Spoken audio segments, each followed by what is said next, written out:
Good morning. Welcome in on a Tuesday on Hurrdat Sports Radio, AM 590, ESPN Omaha, ESPN Tri-Cities. That's DB. I'm Ravi, Lulla. We're here at the Pillar Exterior stage at Hurrdat Sports Bar and Grill. Of course, you can find us, as always, on Twitter, Facebook, and YouTube as well. DB, what's going on? Hello, L2. What's up? Oh, just trying to stay dry out there. It's a little. No, I love it. I had to. You're a big rain guy. Big rain guy. Big rain guy. Yeah, I am. Should get a T-shirt. I actually am. It's kind of weird. It fits my. It's a little strange. I know, but again, I just like Farmers. Yep, I love farmers. Precipitation. I love green grass. Yeah. I like balance.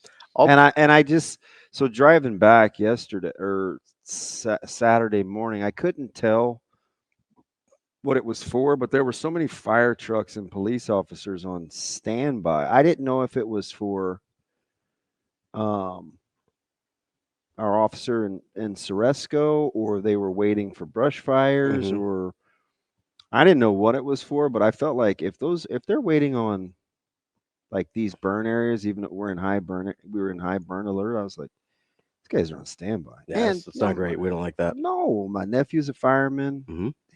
He's in crazy situations all the time. Works at my buddy's station.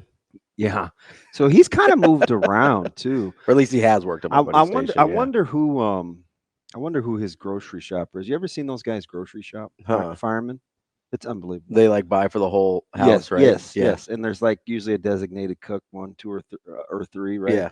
It's like those guys. It's an art to it. I've seen them cook before because you're cooking for how 20 guys or whatever's in the house, right? Yeah, it's a little wild. So I had dinner with him on Sunday when we had my mom over, and you could tell he's used to cooking in bulk. Mm-hmm. You know, he's got an Oklahoma Joe's. I kind of want it. He's significantly younger than me, so I'd never ask him for it, but. He's got a nice little heavy lid, double grate. It's got a warmer, and he whipped up a lot for not a lot of people. He's like, man, you better get rid of some of this protein. I was like, yeah, I'm on it. I think my wife kind of has that similar problem where she's used to cooking. Yeah, my mom is like that. Yeah, I mean, she's used to cooking for 7 or whomever else came over. You know, my dad's wrestlers or whatever. It's. If she's cooking for just herself, she can't do it. Yeah, you struggle a little bit. But it's pretty cool. I was going to clean her freezer out for her the other day because sometimes things accrue. Mm-hmm. She patties her breakfast sausage individually when she gets it. And then she freezes it after that? Yep. So she can just She got it on the little like wax papers? Yep. Can just grab. It's the coolest thing. She's doing it like full restaurant style. Just grab a patty. That's incredible. Yeah. How about the due diligence? I know. I don't have that kind of discipline. No. So to get it done on the front end. So I'm a big rain guy. Give the firefighters and a little break. Yeah, they had to be on edge, especially over the weekend. Like, well, and 2 weeks ago, you had that fire in Council Bluffs. Yeah, that the air quality poor. I didn't have my windows open or anything. I could smell it. I thought somebody was having a bonfire in my neighborhood. Yeah, and you wear it too. Like it is. Yeah, it's pretty. It's heavy. It's so heavy air. I hope it rains for a couple days. I got so funny story. Just real quick. I knew the sprinkler system we needed some work, right? I didn't know if we needed a new backflow, but there was a cracked part with the piping. I took a picture. I'll send it to you. So I'm like, shoot, I don't want to get cracked. So down the street, now that this is definitely something I would do. So I was getting ready to cook. This was Friday. It was about, I don't know, 3 o'clock. That's what time you told me you were going to start to cook on Friday. Yeah, I did. Yeah, right. Because when I left, good memory.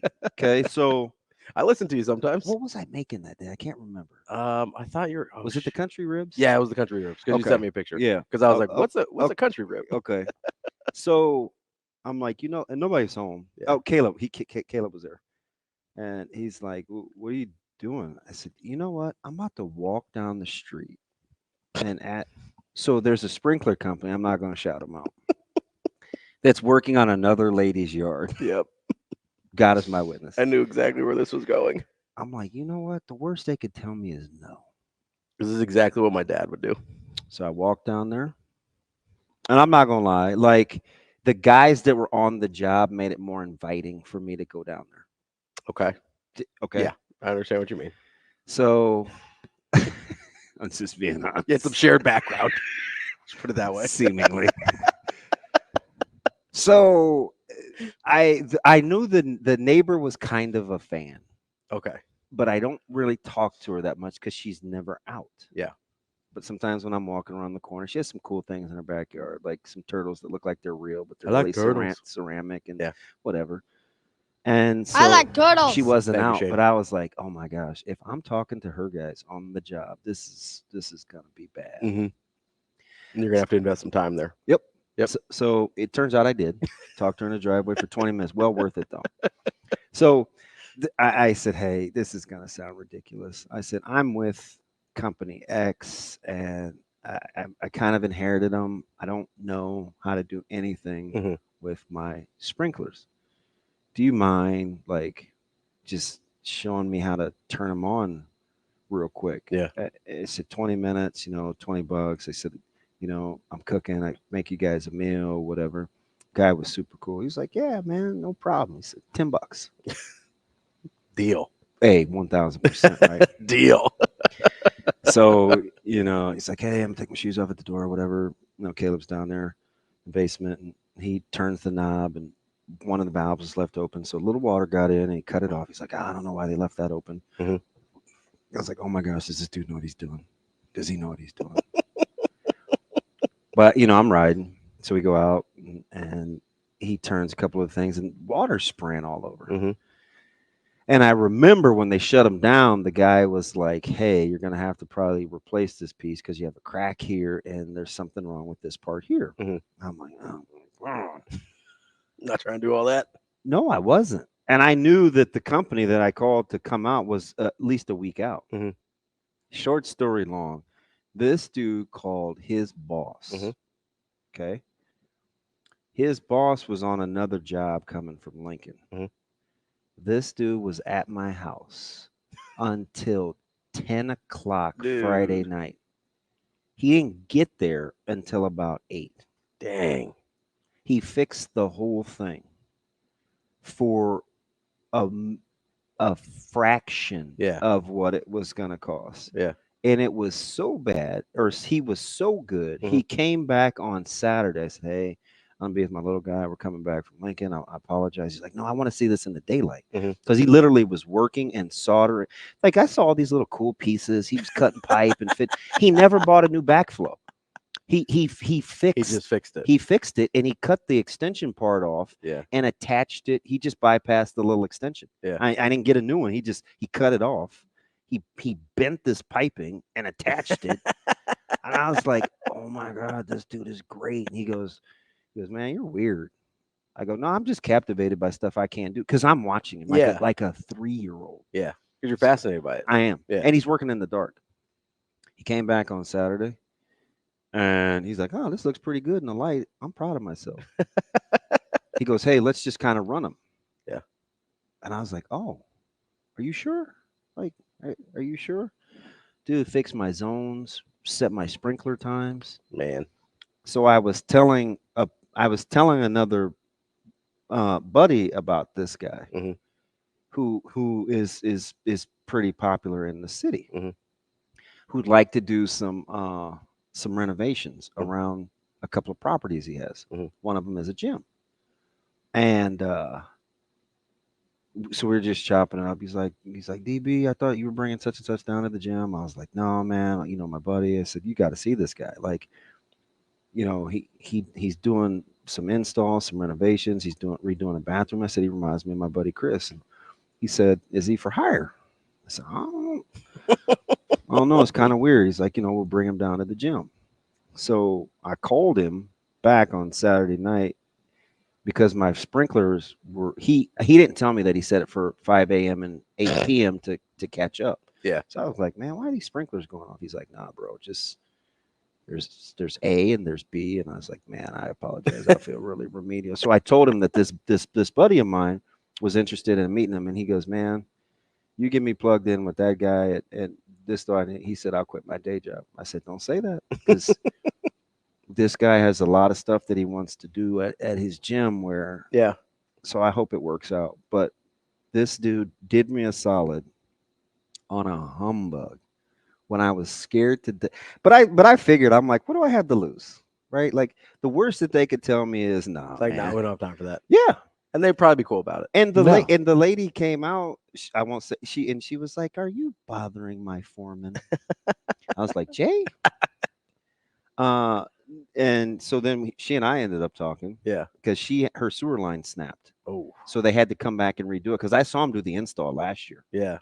And I mean, it's a really good sprinkler company. So I'm just like, I say all that to say I shut my sprinkler off this morning at 5:20 because I was getting a little It was water. raining. Yeah.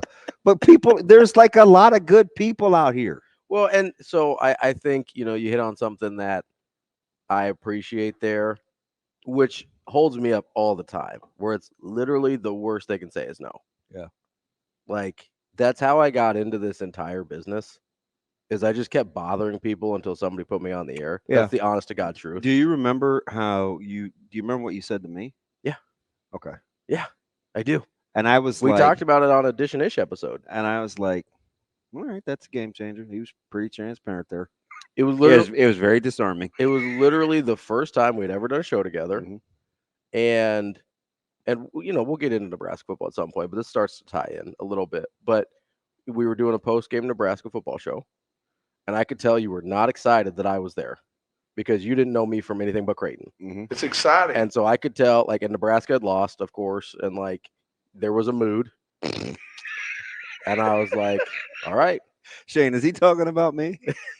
Are you talking about me? I was like, all right, this is all right. I really got to be careful on what I say about that. So yeah. And I didn't really think too much about it, except for I was like, all right, just try and do a good job, and we'll see what happens, right? Yeah. And because I was really trying to break out of the Creighton like bubble, right? And so I thought the show went great. I could tell about 10 minutes in, like, your mood shifted pretty dramatically into like, that was the show where you asked me some hard questions, Yeah. right? And I was like, why would you ask me that? because I want to know the You're answer. like, I want to know the answer. And I was like, oh, okay, I can respect that. Yeah. Right? Because that's how I really am. Like, I put up this thing like you can't get in there. But Yeah.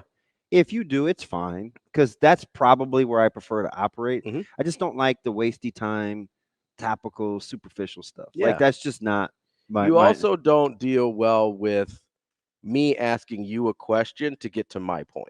Yeah.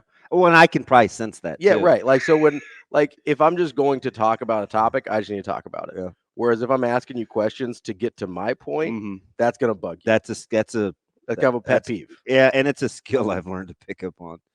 And so and after that show, I was like, hey, that went pretty well. I literally, this is word for word what the text said. I said, in another universe, you and I are doing a show together that I think is like a national level show. That was, and I had like gotten your phone number that day. Yeah, and it was. I mean, just to have you say like you're who I've always wanted to work with. I was like, why? You know, Yeah. just because two completely what I thought at the time, but Mhm. not so much now. Different worlds. Yeah. And I'm like, there's the age thing. I didn't realize like you have scotch and a white robe because.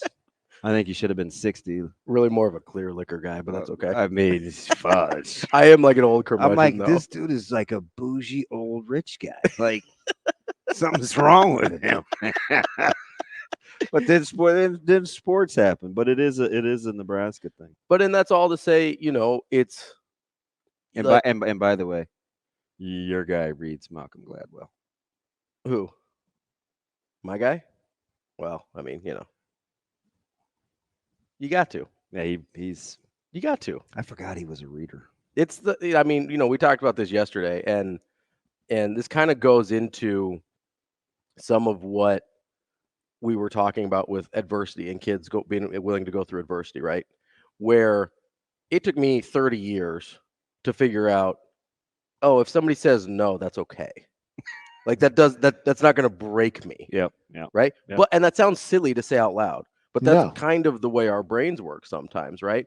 Where if we haven't experienced enough adversity, or if we've experienced too much adversity and we think, oh, I can't take one more thing, right? because we were talking about it yesterday with Malcolm Gladwell, the near miss versus the remote miss. If you've been too close to it and you've faced too many things, there is a part of you that thinks I just can't, I can't stand the idea of taking any more. Whereas if you're a remote miss and you've seen some things, but you've gotten past them and you've gotten over it, and you've kind of excelled after that, you understand the no doesn't break me, right? And it took me 30 years to figure that out, which is too long probably, but you figure it out sooner rather than later. Some people don't get it at all. Yeah, some people never do. I mean, yeah. Yeah. But whether it's... You know how many players are afraid to ask for help? Yes. Because there's a couple things, right? A lot of it, they don't want to, A, let somebody down, right? B, they don't want to seem like they don't know something. And C, and I think this is the biggest one, and I think this is where Coach Rule and his staff have done a really good job. If they don't trust that you're there for their best interest. Because if a player knows you're there for them, they'll ask you questions, even if they feel like it might be a dumb one, right? They're like, I know I should probably know this or whatever. If they trust you and trust that you have their best interest, they will ask the question. And if they don't, you've created an environment, either intentionally or unintentionally, where they don't feel like they can be open and honest and transparent with you. Yeah, it happened. And I tell you, support staff and quote unquote non-essential staff, it's the whole trickle down thing. Just yesterday, had an episode that warmed the cockles of my heart, and I totally sided with the coaching staff over my kid.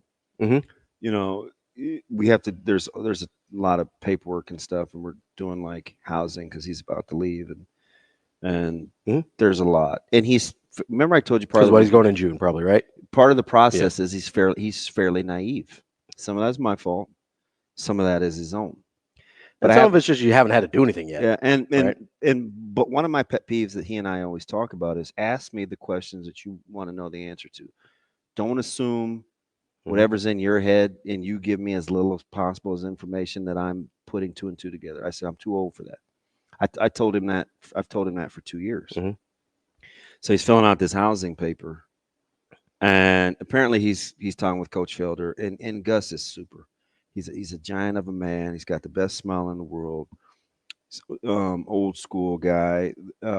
He's in player development he's of football player development at Nebraska. And hello Thunder.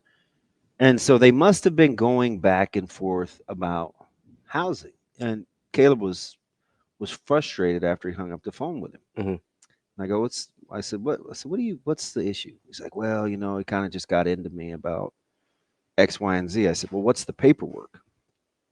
And he couldn't barely explain it. He said, I don't know, summer housing. And I said, that's part of your problem, right? Like, how do you can't even explain to me what you were trying to pull off, but you're frustrated. You're you're upset about the response. He said, well, I'm not mad. It just seemed weird. I said, well, what happened?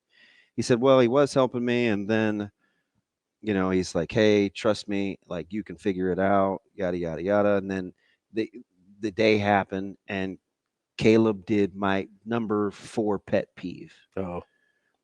He texts Coach Felder with question mark. Don't do that. I need some context there, bud. I told him that 2 trillion times, but it's his generation. Yeah. That's what they do. Yeah. I said, he lit you up, didn't he? He said, yeah. Talk to me like an adult. Yeah. Ask the questions that you want to know. I got you. Yeah. But don't do that. Right. And I said, because it doesn't even give me an opportunity to help you. Well, to me, yeah. And maybe it's because I'm old. It comes across as disrespectful. Right. And maybe you don't get that, but the shorthand stuff, because first of all, I said, you got to think about it from somebody else's perspective. Like, you're probably not the only person he's helping. I mean, it's kind of complicated. He's probably incredibly, and he's busy, incredibly busy. He's obviously, you got a lot of kids coming in. What does a question mark mean 3 hours later? He's not your peer. Yeah. Also, I need some context. He's not your peer. What I would be frustrated by if I was on the receiving end of that text message is, if you expect me to help you, I need to know what you need help with. And you got to take some ownership, right? Yeah. So that's what made me think of this story, because right away I was riding with Coach Felder, because I said, Caleb, I said, you got to remember, so there's a couple things. Number one, there's context. Like, it's not just you. He's a yes, sir, no, ma'am, yes, ma'am. He's old school. Mm-hmm. He grew up in the South. There's a way that you communicate. There's a way that's. I said, you better get used to it, because I'm just telling you right now, that whole phone thing and shorthand, and I said they're not doing that. No, no, don't expect help if you can't express and what you we had a need. couple of infamous stories, like, where don't text and say, I gave the analogy yesterday, don't text in and say, I'm not going to be able to. No. You don't have to come see me. we're not doing that. And like, that's the standard. Yeah. And man, it took me about 3 minutes to say, and I was kind of getting worked up unnecessarily, because he's trying to, it's a teachable moment, but it was just like, he's like, oh, I got it. And he is the type of person that you only have to tell him something once, because he doesn't like when you get into him like that. But it just made me think. I'm like, man, this whole trickle down theory. I'm not even talking Reaganomics, right? I'm talking like almost to a staff position. It's all the same. Yeah, you're talking about trickle down, like modeled behavior. It's right? all if the modeled same. behavior from the top is the modeled behavior of the coaches, is the modeled behavior of the support staff, is the modeled behavior then of the elder players, then becomes the behavior of the younger players. 100%. Right? That's the trickle down we're talking about, because you have a guy at every level, or a lady at certain levels with the support staff, right? That is showing you exactly what they expect of you, and showing you that everybody's willing to do it. And remember, the whole goal is like, you want to get your kid back better than you left him. That's what you're after. 100%. Like, and I'm already in it. Like, I give him. He's got a great smile. He's talking about getting the love, touching stuff from him.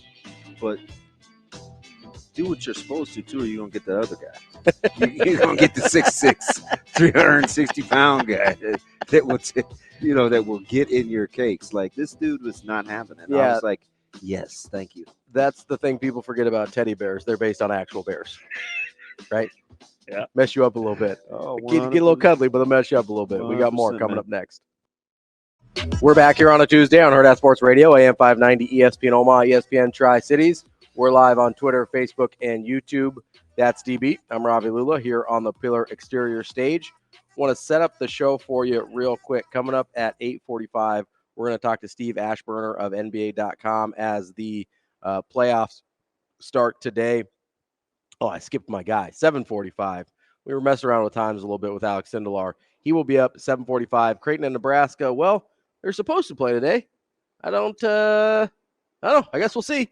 But he is. How long is it supposed to do this all day? No, I think it's supposed to knock off by about noon. So isn't tomorrow the worst day for the rain? But it's supposed to pop back in later in the afternoon. You don't know. Who are you, Tom Bavak or somebody? I don't even know who that is, Damon. Now, you got to be old like me.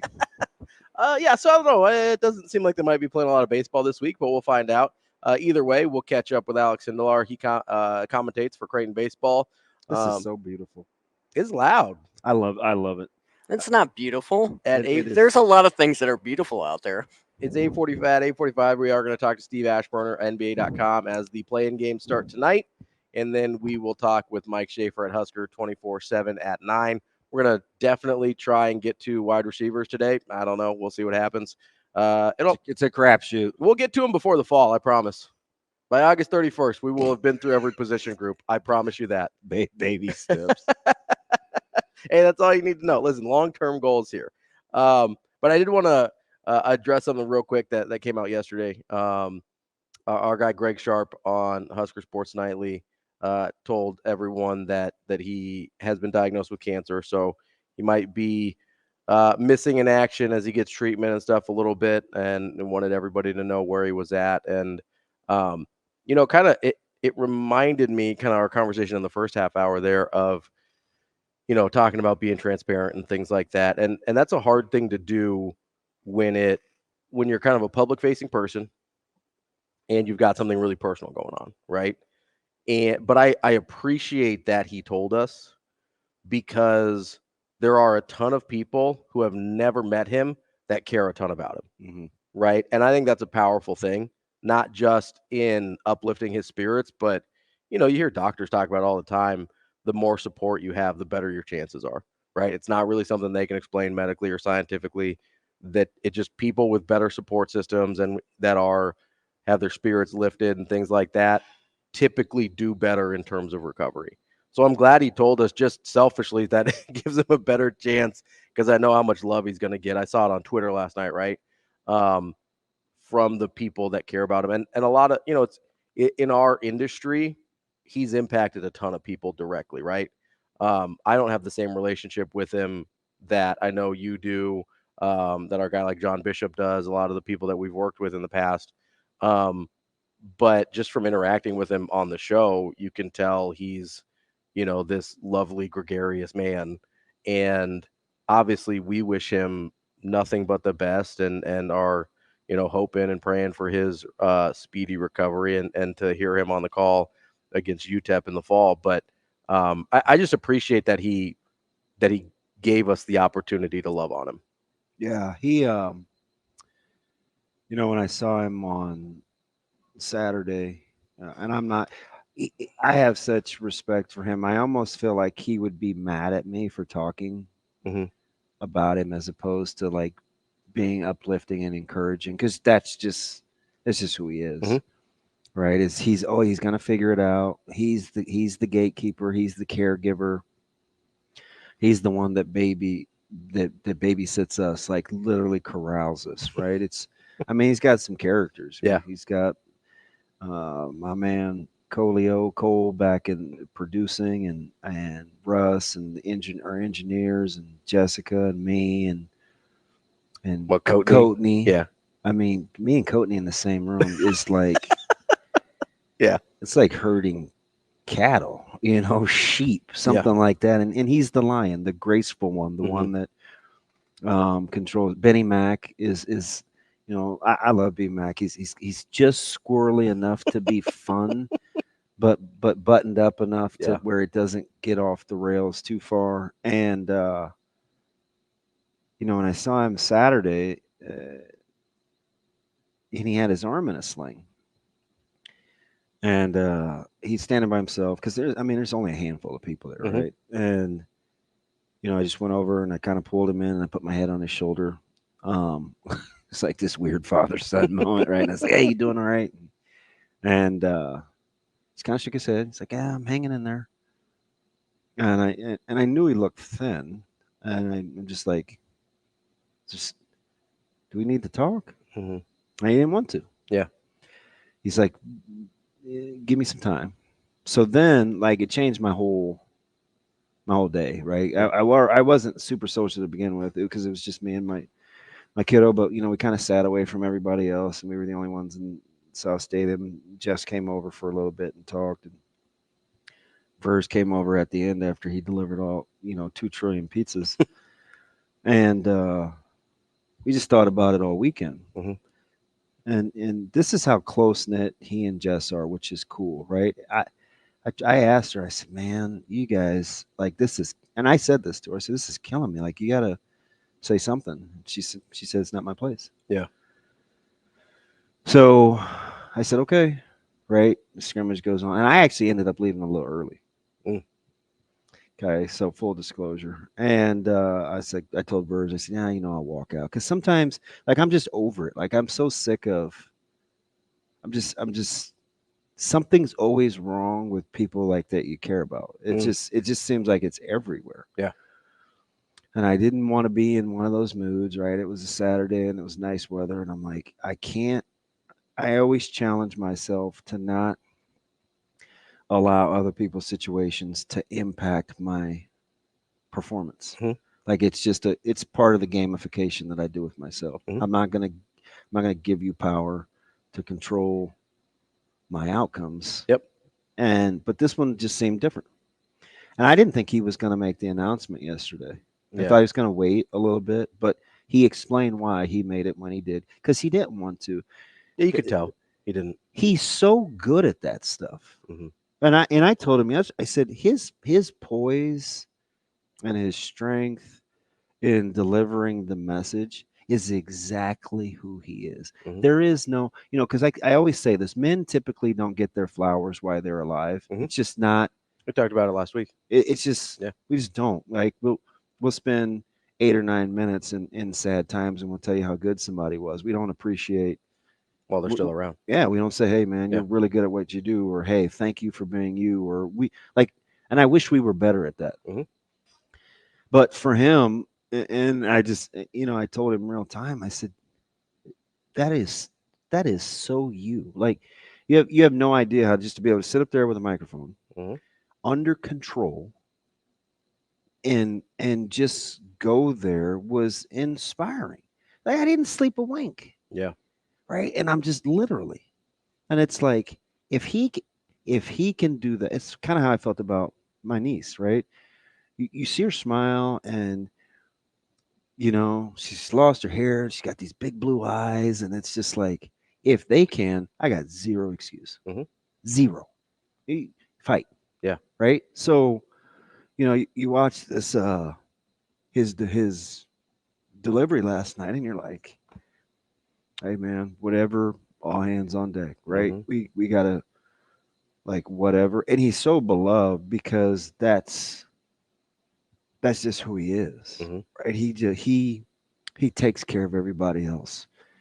He made the job transition. I mean, he and Davison are close. And he let this new scrub just kind of come in, and that was his friend, right? And just he handled it with grace and dignity, and he was open arms. And I'm sure it wasn't easy. No. Right? Yeah. So I'll never forget the first roadie to West Lafayette. And it was like, he's like, hey, I got you. And it had been years since we had done baseball together. But I've known him forever, and he's the voice, right? It's the voice that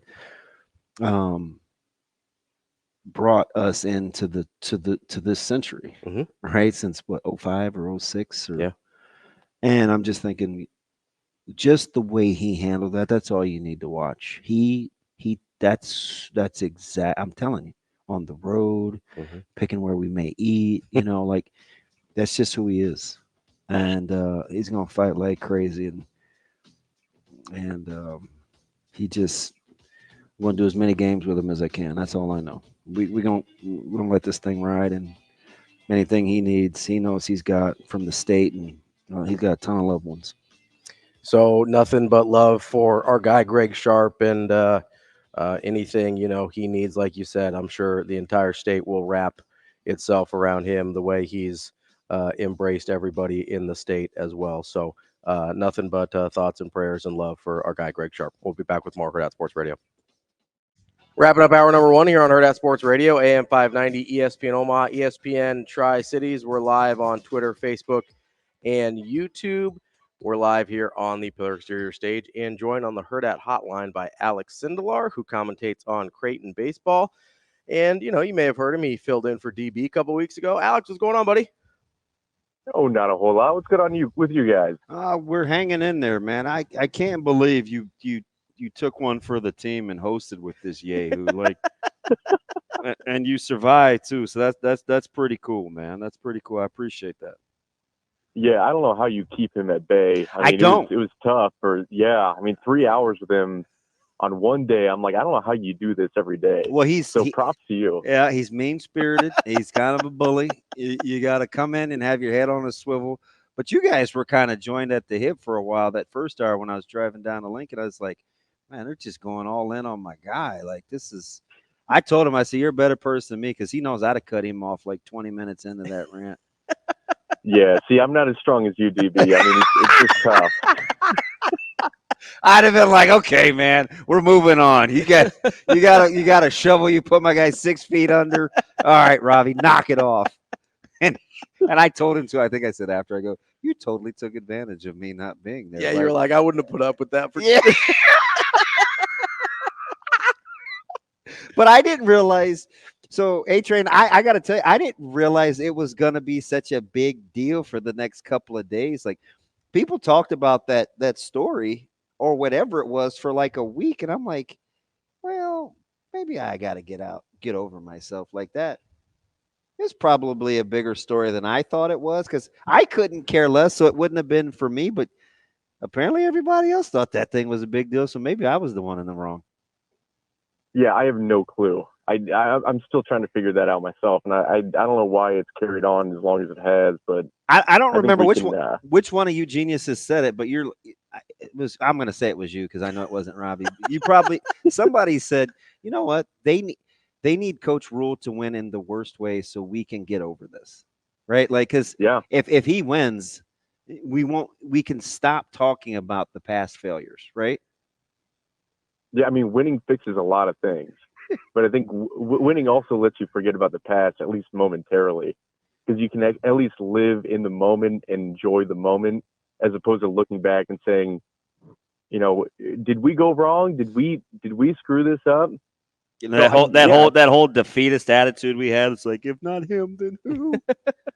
Right. It's like my impersonation. The golden child. Stop it. See, we're already transitioning. Hey, how about baseball?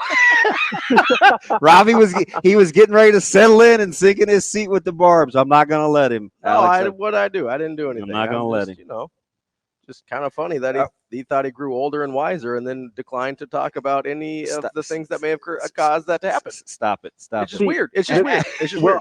All right, I'm just going to say one thing. Okay. Thank you, Alex. I mean, yeah.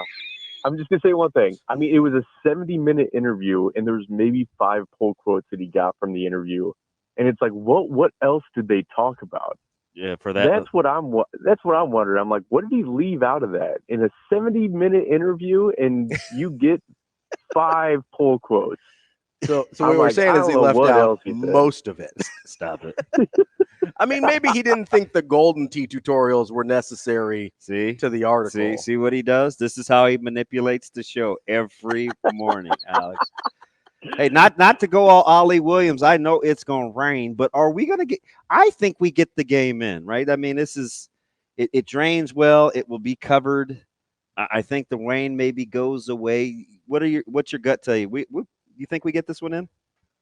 Yeah, I think so. I mean, there's a little bit of a chance tonight, but it's kind of a passing shower. I think most of it's going to happen overnight into tomorrow. So I think we're going to get it in, even if we get 7 innings. And I think that's a win. So I mean, as long as they get it official, they get past 5.5, we're golden. So I get the sense that's what I'm thinking. I get the sense this is much more important for Nebraska than it is Creighton, especially with how Coach Bolt's had to get into his bullpen.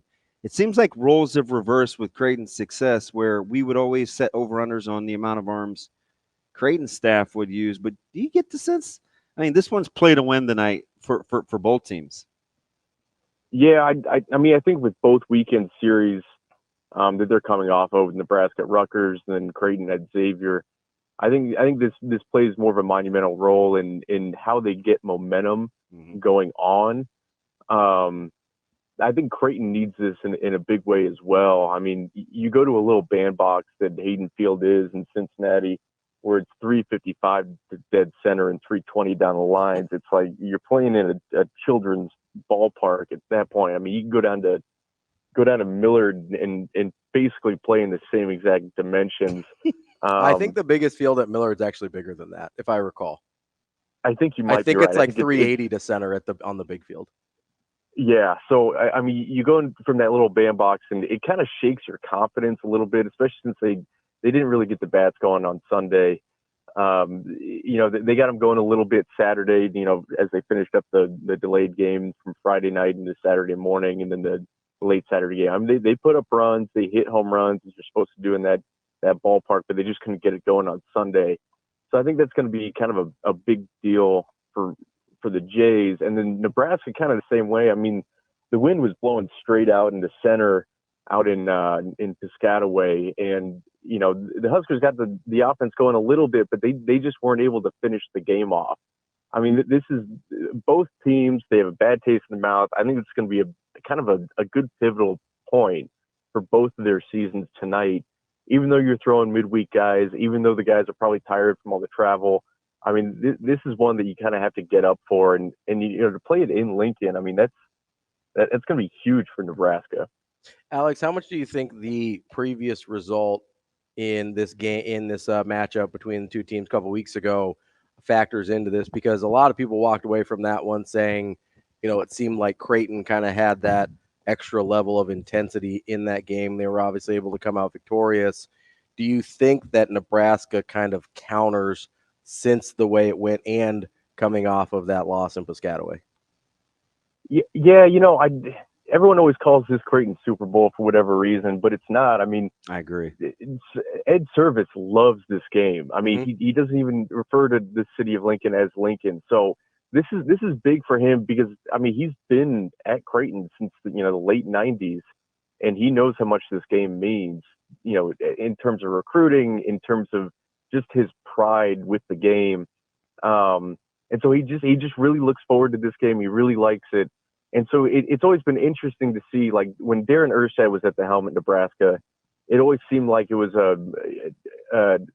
maybe it was bothersome to him that they had to play this game, whether it was at, Charles Schwab Field or down at Haymarket, because the other team had so much more energy for it, because Creighton had more energy for it.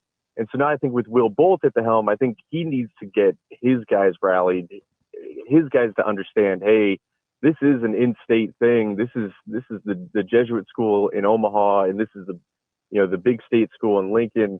You got to be able to get up for it. And the fact that they don't bring the same amount of passion, I think if you actually go to the game and you watch each dugout, they're both into it. They're both chirping.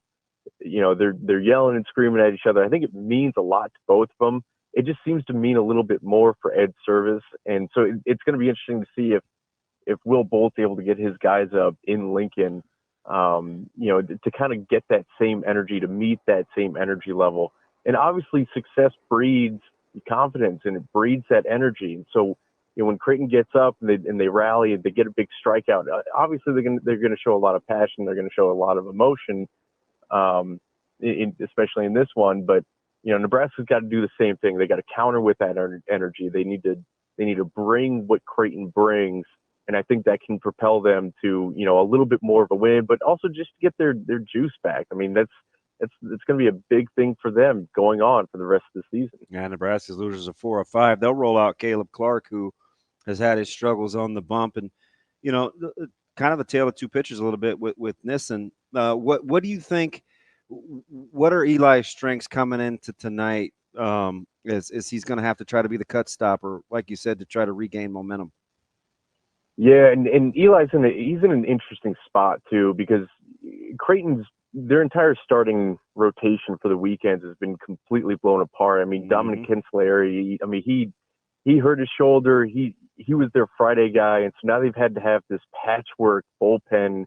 They almost do a starter kind of thing, and then they see, they've pulled Mason Cook out, to get him a bunch of innings, and so Eli is in a really strange spot because he's got really good stuff. He's got a wipeout slider. He can hit 90, 92 with his fastball. But to stretch him out throughout a game is going to be a little bit more of a challenge to him. He's kind of been the spot reliever late, usually late in games to get between, their ace reliever to the closer. And those roles have changed and reversed and, metamorphosized over the season as well. So for Eli, this is more giving him confidence. So when they do need him come conference play on the weekends, he's got a little bit more confidence. And it's tough to use these midweek games in that role, but that's kind of what they got to do. Yeah. Clark in the same boat, although he's coming off of 3 strikeouts in an inning in Piscataway, but he's got it. Nebraska would love, because he's got the juice, right? This is an interesting matchup, especially as Columbus and Cary are getting hot and Sailors and company continuing to do their thing. Mm-hmm. Yeah, offense is going to do what it does, but the bullpen needs to carry them a little bit. Alex, we appreciate it as always. Go sell some tractors, and I'm sure we'll talk to you again soon. Bagging elephants, Alex. You got it. Thanks, guys. That's Alex Sindelar. He commentates on Creighton baseball for their radio broadcast. We'll be back with more Hurrdat Sports Radio. Kicking off hour number 2 here on Hurrdat Sports Radio, AM 590, ESPN Omaha, ESPN Tri-Cities. We're live on Twitter, Facebook, and YouTube on the Pillar Exterior stage. That's DB. I'm Ravi Lulla, and I got to remind you, make sure you get out to supernovas.com to get your tickets for this Saturday's match with the San Diego Mojo. That's a 6 p.m. first serve at the CHI Health Center.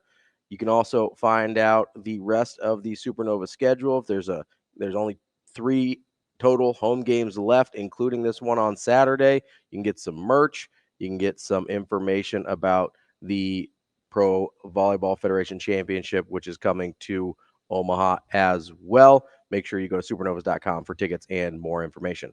Wanted to hop into our position previews since we have missed it for the last 3 days. But we're going to do it. No, you don't want to do it? Well, like I have any say so. Yeah, I mean, let's be honest. I mean, here. You can talk about whatever you want to talk about. It's a deep group. You can talk about whatever you want to talk about. No, let's talk about wide receivers because it is a deep group. I think it's a group that a lot of people are really optimistic in. I think it's a group that we don't have a ton of concrete answers in, though. Is that fair? That's fair. We like the options, but we don't necessarily know the answers yet. That's, I always phrase it that way. It's like, okay, there's a lot of questions. Do you have options or answers? Right? At wide receiver, they got options. I think they're good options. I know you're the guy that you've been banging on the drum about all spring is Isaiah Nair. Mm-hmm. From day one. That's a dude that if he can stay healthy, and that's the caveat, right? And then you are all in on that guy. Outside of Nair, the prime suspects obviously are Jamal Banks coming in from Wake Forest. I know you're high on Jalen Lloyd. A lot of people want to know what Malachi Coleman year 2 looks like. Jaden Doss. He's starting to get more work, too. Yeah. I mean, still in the green jersey, but starting to get more work. Yeah, which is a good sign. Yeah. You've got Jaden Doss, who was out of that group of freshmen, was the guy that was going to play last year before he got hurt. So you got Demetrius Bell, who redshirted last year, who they like a lot, and then a guy that you like a lot who has already gotten here that's in this class in Ja'Cory Barney. Yeah, I like Barney. So Barney and Bell are similar, twitchy, pretty good change of direction. I think the thing for these guys, and I watched this close, and I gotta credit my son because he's so weird. But I get it. He comes by it honestly, and Verzal was like, take it easy, like let him relax and just let him enjoy practice, and he was right. But he'd say, hey, 3x1 or 2x2 or back 2, back away, like he says stuff like that. And so we were watching because he likes to play wide receiver, and we were watching guys track balls. Ball placement versus being able to track balls. And I'm telling you, we don't talk near enough about that because a lot of times quarterbacks will get incompletions because the wide receiver can't track the ball on balls. I feel like catchable are very catchable. Yeah, where that's where you want the ball. So let's break this down a little bit so people know exactly what you're talking about. When you're talking about tracking a ball, it's when, hey, you're running your route. It's at which point in your route the quarterback should have thrown the ball. So it's then boom, looking, finding it live in the air when it's already on its way to you. Yeah, 100%. It's like if it's not to get too techie, but like let's say they're in cover 2. Like you have 2 high safeties, you got corners that are responsible for flats. The safeties, generally speaking, are going to get over the tops of those number 1s, right? They've got anything vertical half the field. That's the general premise of cover 2. So I know if that quarterback sees cover 2 and you say, hey, that's a hole throw, that means you have to get it over the hole in the defense, over the corner, in front of the safety. Yep. That's where that ball has to go. See, the receiver has to get there, right? That means you got to beat the coverage. If you get an outside release, he also has to know the coverage, right? Right. Know where where he's supposed to stop, right, and B, where the ball's supposed to be. So it's like, and I see this a lot, and they work really, really hard on it, which I think is cool. But to the layperson, it may not seem like, well, what are you talking about? If you want that ball a couple yards outside, you want that ball between the hash and the numbers. Yeah, you want it outside the numbers. Yeah, but not out of bounds. Yeah. So between the hash and between the numbers and the sidelines, I should say, excuse me. I'm a receiver, and that ball is there. Like that's the ball you got to come with. Because as an offensive coordinator, you can't do any better than that. Yeah, you got the look that you wanted. You got the matchup that you wanted, and the rest of that is on the receiver. Yeah, so I think that's execution. those are the things that I think they're continually getting better at, because when you're young guys and you're not used to going to get balls like that, or you maybe come from an offense where they just get it to you in space and all of a sudden you can run. Yeah, like there's flip out and then you do your thing. There's something to, when to look. Running with my head up, does it slow me down? Or that was a good ball. Like I've seen a lot of drift when your head's up when you're tracing the ball. So was the thing on. It's really hard not to do. One of the days that I was there. Like try doing it. Try looking up and back and trying to run in a straight line. So really hard. That's the thing. Yeah. Right. If you're going to straighten the DB up and you're going to win vertically, like stay skinny or stay straight to give yourself room to on fade, the sideline, to give yourself room to look over your shoulder, and give your quarterback room to throw the ball to where the DB can't get it. So those little nuances are things that track speed or verticality or whatever can't really. Yeah, you have to learn that they're skills that you have to learn. The whole running with your head, especially in Memorial Stadium, where the wind is tricky, it's very, very undersold. Okay. To throw the ball in Lincoln from anytime from the middle of October to the end of the season. It is truly a box of chocolates. Is it a crosswind? That's another one of the little things I appreciate about Sharpe. He's called so many games. He can look at the flags, even though they're not doing the same thing. He'll say something like, hey, that's a little bit of a crosswind. What you're going to get is this, this, and this. And I'm just like, all that from just having the window open. Like, but you're sticking your finger out the window. I didn't get that, Sharpe. And we hear it, right? Quarterbacks throwing with the wind, against the wind, and ooh, that guy was open. There's just way more to it than just whether the quarterback puts it on a guy or not. So I like that's with this young group, with some of the young guys. I really think that's what they're working on, because sometimes ball placement can be pretty good and you don't get a completion out of it.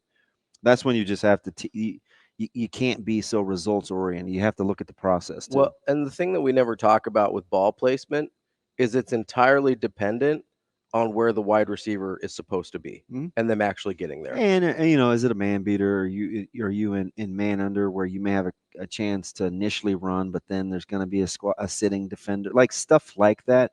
And sometimes this is a really hard skill, but we try to teach it young.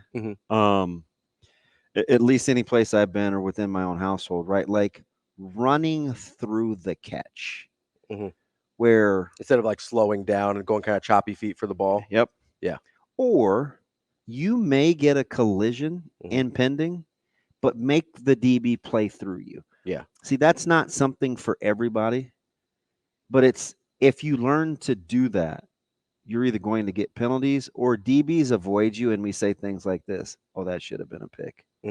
But it's not realistic to say that, because in order to get the pick, you may have to play through you may have to the receiver. Yeah.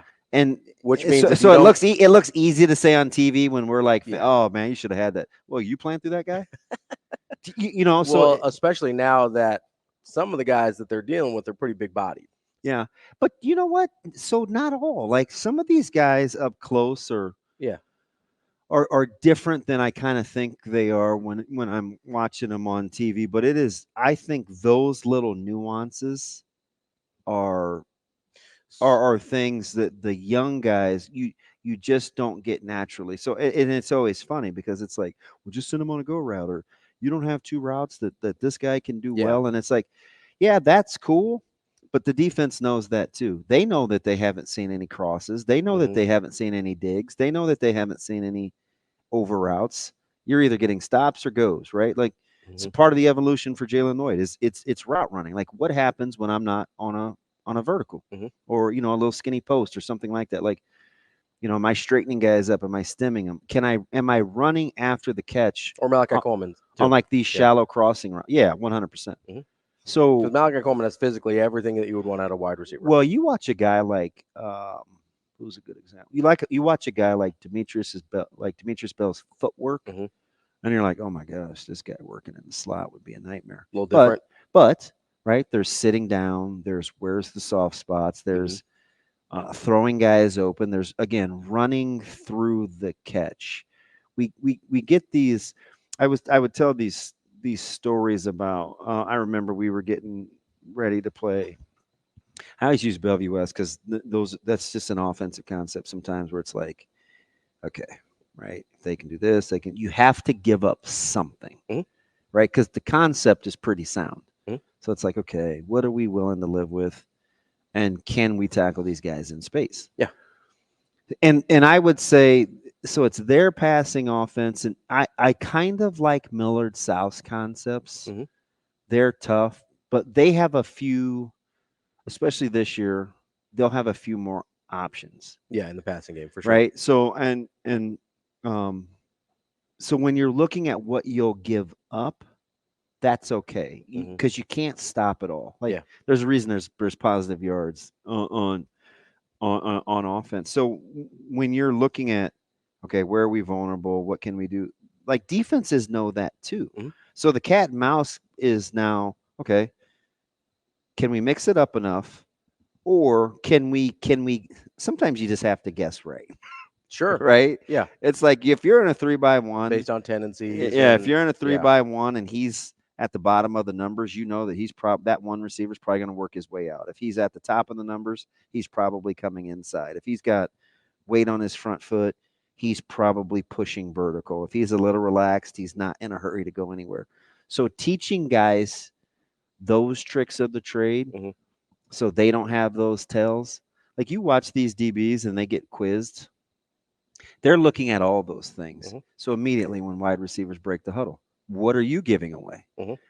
Those are the things that young guys kind of have to learn. And that's on top of just the concepts, right? Like what will Coach Thomas and Coach Satterfield collectively bring to the table in the passing game? Are we going to see a more intermediate game? Will they stress you from snap of the ball to the intermediate level? Will they work outside the numbers? Sideline to sideline. Because where typically don't young quarterbacks like to go with the ball? Middle of the field because it gets a little crowded. It's condensed in there. A lot of bodies, a lot of noise, a lot of traffic, harder to see. Right. So if a team's in like, this is still too football-y, but like let's say 2-man, right? A lot of people like to play 2-man, but what are you going to give up? You're going to give up maybe a scrambling quarterback or something like that. So you have to. So that offense has to know what are we in. And how does it fit with what we do? That's the most difficult thing, I think, for young wide receivers, especially if you're in a big boy passing offense. So I want to go back to something that Coach Rule said. I think it was last Thursday.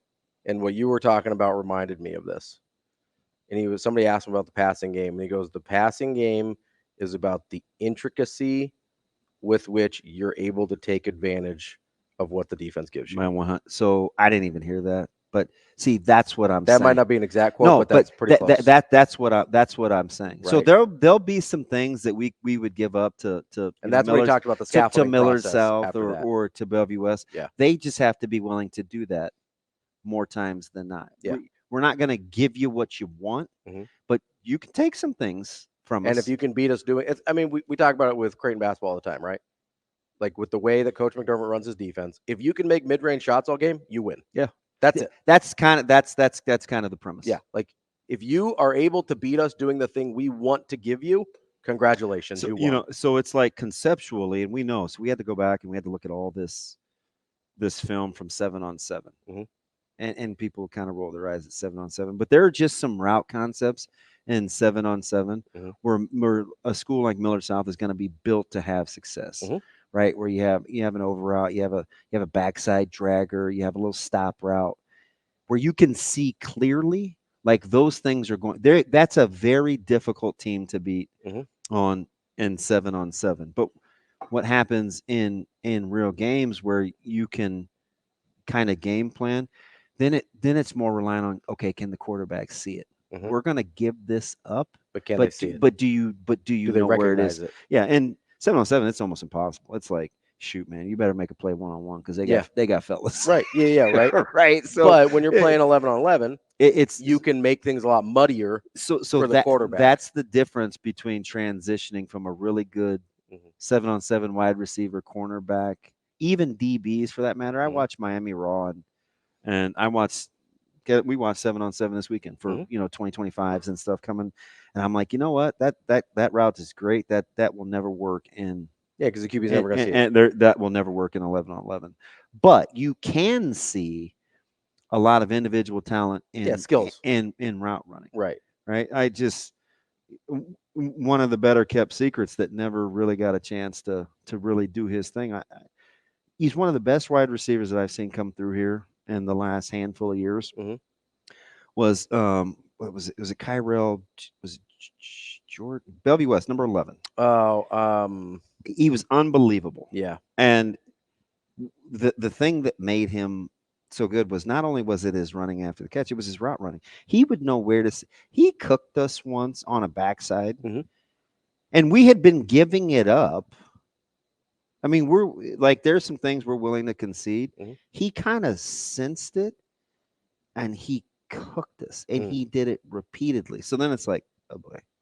Yeah. In the second half, it's like, what are we gonna? So like, there are some guys that's one of those adjustments, right? Where you say, hey, deciding to give this thing up will get us killed. We got to do something else. Yeah, because you go in saying, okay, we're willing to do this. It's like, there are some things, if I was in, quarter, half or whatever with their secondary, or they're in 3 deep or whatever, they have some real tendencies how they like to play coverage. It changes once you get inside the 30, and Parker's really, really good at that. What you have to be willing to do is be patient enough to take the throws that they're giving you. Parker is so good at what he does. He knows that if you're on from near hash to far hash, if you're going to complete a ball more than 10 yards, he knows that, and I'm making this number up, it's the ball's got to travel 37 yards in the air. I'm not devoting a ton of attention that way. Really long throw. He's the guy that actually taught us too, and we kind of took this from him. You know what are hard passes? Like passes in the flats to running backs and swing routes. Not look like easy throws. He has some ridiculous statistics on completion. They're percentage. Short throws. Yeah, they're not easy throws. Yeah, and so what is simple versus easy? So what is in Nebraska's concept in some of their defenses, their coverage? There's some things that they're willing to give up because they're going to rally and tackle. And sometimes it would drive fans crazy. Oh, it's 3rd and this. Why are they doing this? Well, so the next step for their defense is to kind of evolve in their tendencies. Hey, we know 3rd and change just means it's manageable enough. It could be 7, 8, or 9 where you're going to get a change throw. Like those guys are getting to the marker and they're going to look for the ball. So Nebraska has to now evolve into, okay, do I want to press here? If I'm going to bail, I can't be in a hurry to get out. If my heels are already at 7, I got to be disciplined enough to not give ground. In the meantime, so little things like that, right? So you got to know, like, hey, I've got 1 step back before I got to go. And in the meantime, wide receivers are thinking the same thing. Ooh, that safety rolled down. I got to get him to take 2 steps back in order to get to where I need to go. So for young guys, sometimes that can be kind of difficult to see. Now, the reason that I think college receivers have made quick transitions to the NFL is because the NFL, at least in the secondary, a lot of times is played more like 7-on-7 because you can't really touch guys after 5 yards. Yeah, so you got to make a play one-on-one. It is so those guys can transition quick, but going from high school to college a lot more physical is a lot tougher than going from college to the pros. And this is just my opinion. It's funny that you bring up kind of the willingness to take what the defense gives you, right? That's something you hear all the time, and it's hard. It's hard, but there's a level of discipline that it requires that goes exactly against human nature, right? We are not built. It's the reason everybody wants to invest in crypto instead of in Berkshire Hathaway, right? Yeah, it's a high cost of entry both places, but you're like, if I invest in crypto, maybe I can 10x my money in the next year. Where it's like Berkshire Hathaway, you're going to get a 12% return. It's like, well, most people don't want the 12% return year over year over year. They want the 10x their money tomorrow. I saw it in my former life where I was a fraud investigator. You know what is almost impossible to detect? Small, disciplined fraud. You know what? Office Space, right? You know what every single person in the world does? Is that the name of that movie, Shane? You know what every single person in the world does? Gets greedy.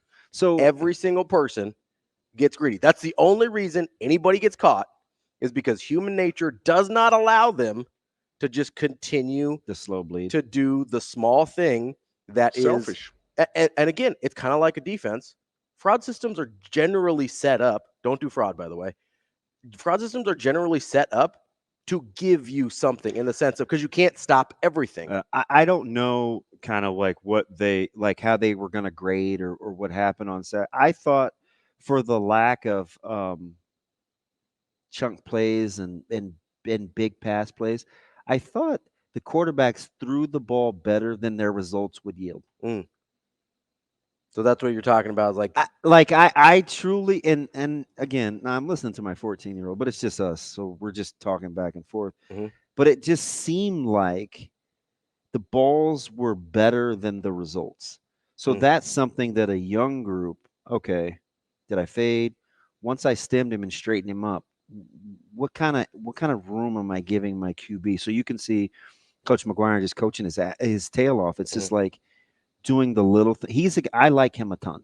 I said this before. Yeah. Like I not only is he a good person, I think his attention to detail and kind of the work ethic, because he's got a lot of young squirrels. Like it's a lot of young guys in that room. It would be a headache to corral all those guys, and they work at it. And so it's very hard to have a young receiving core and young quarterbacks.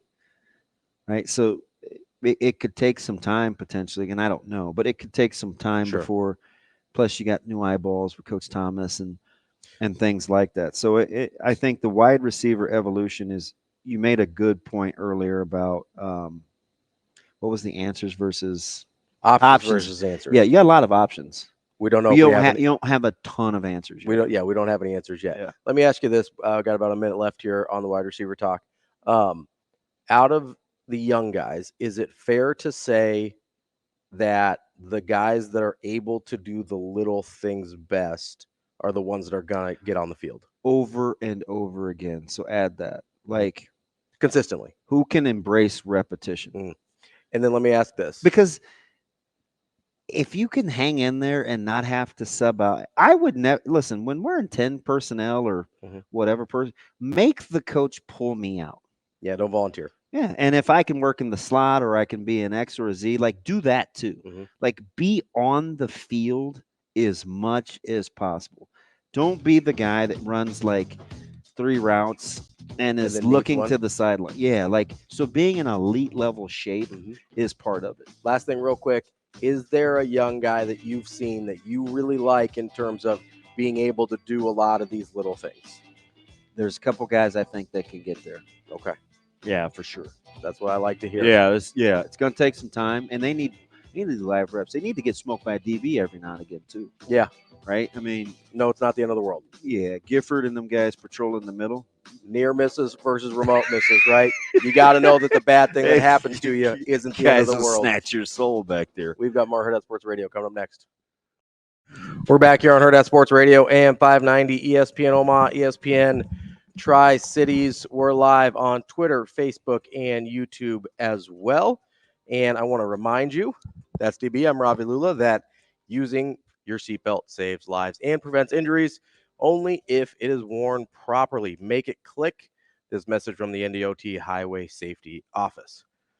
Good stuff there about the wide receiver group. I think you've mentioned this a lot. It's a lot more complicated of a position than people give it credit for.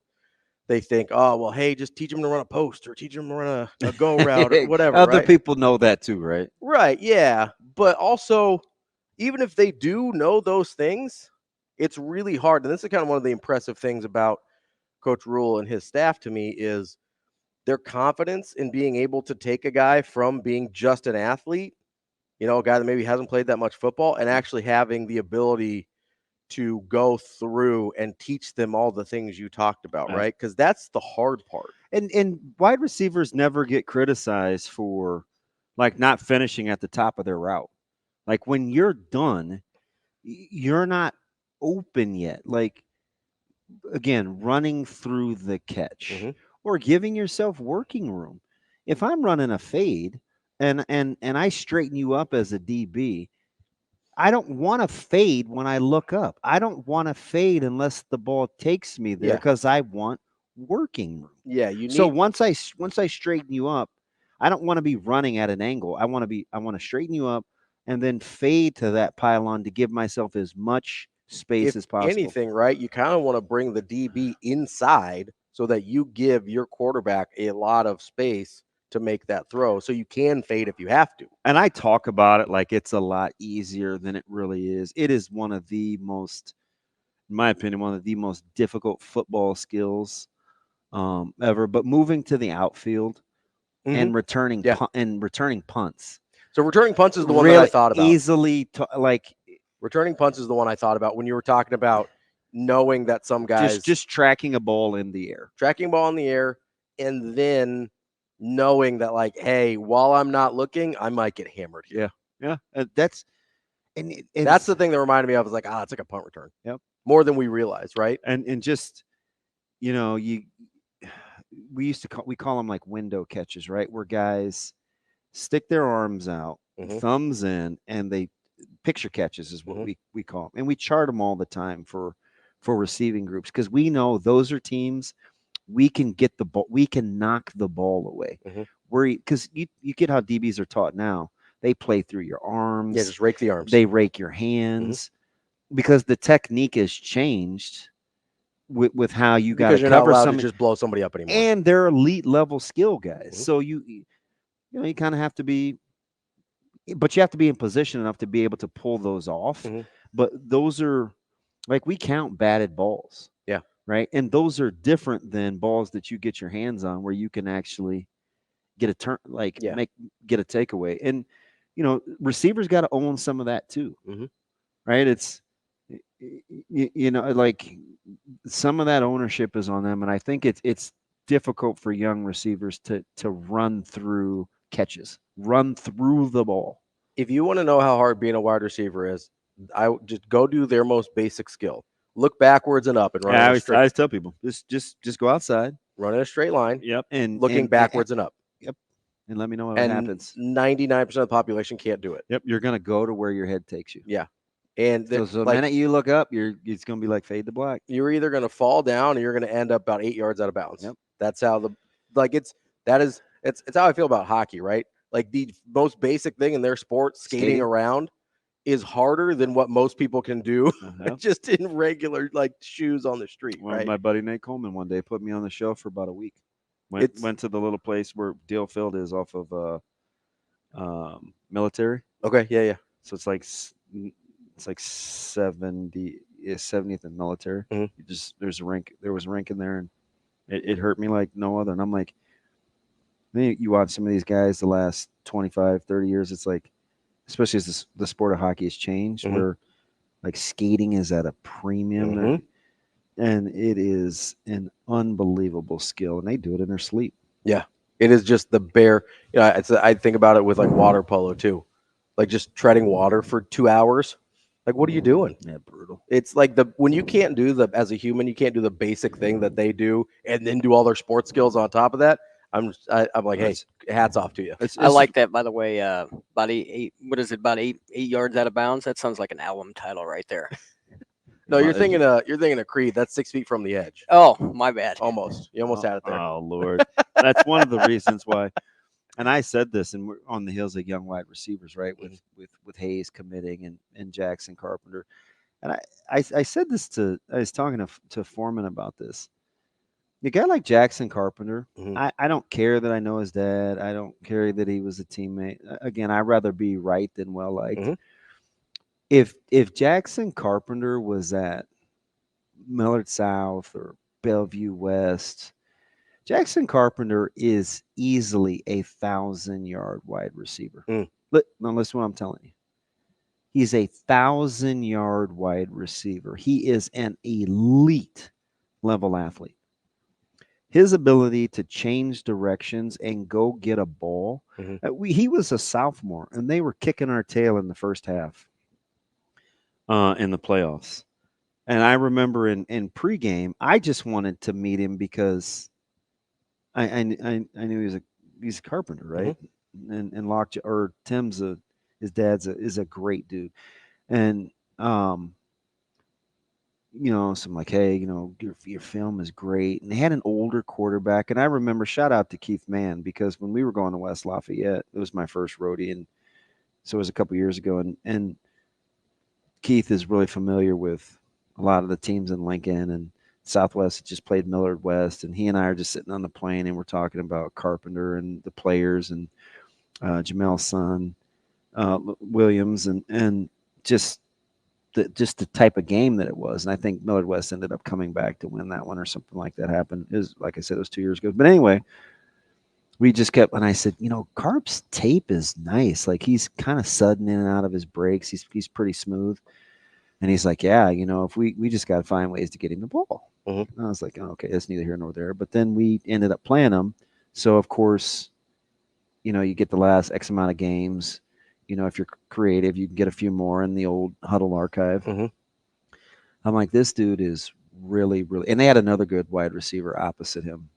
So light-skinned guy, I can't remember his name, but, and so after that game, I walked over to him.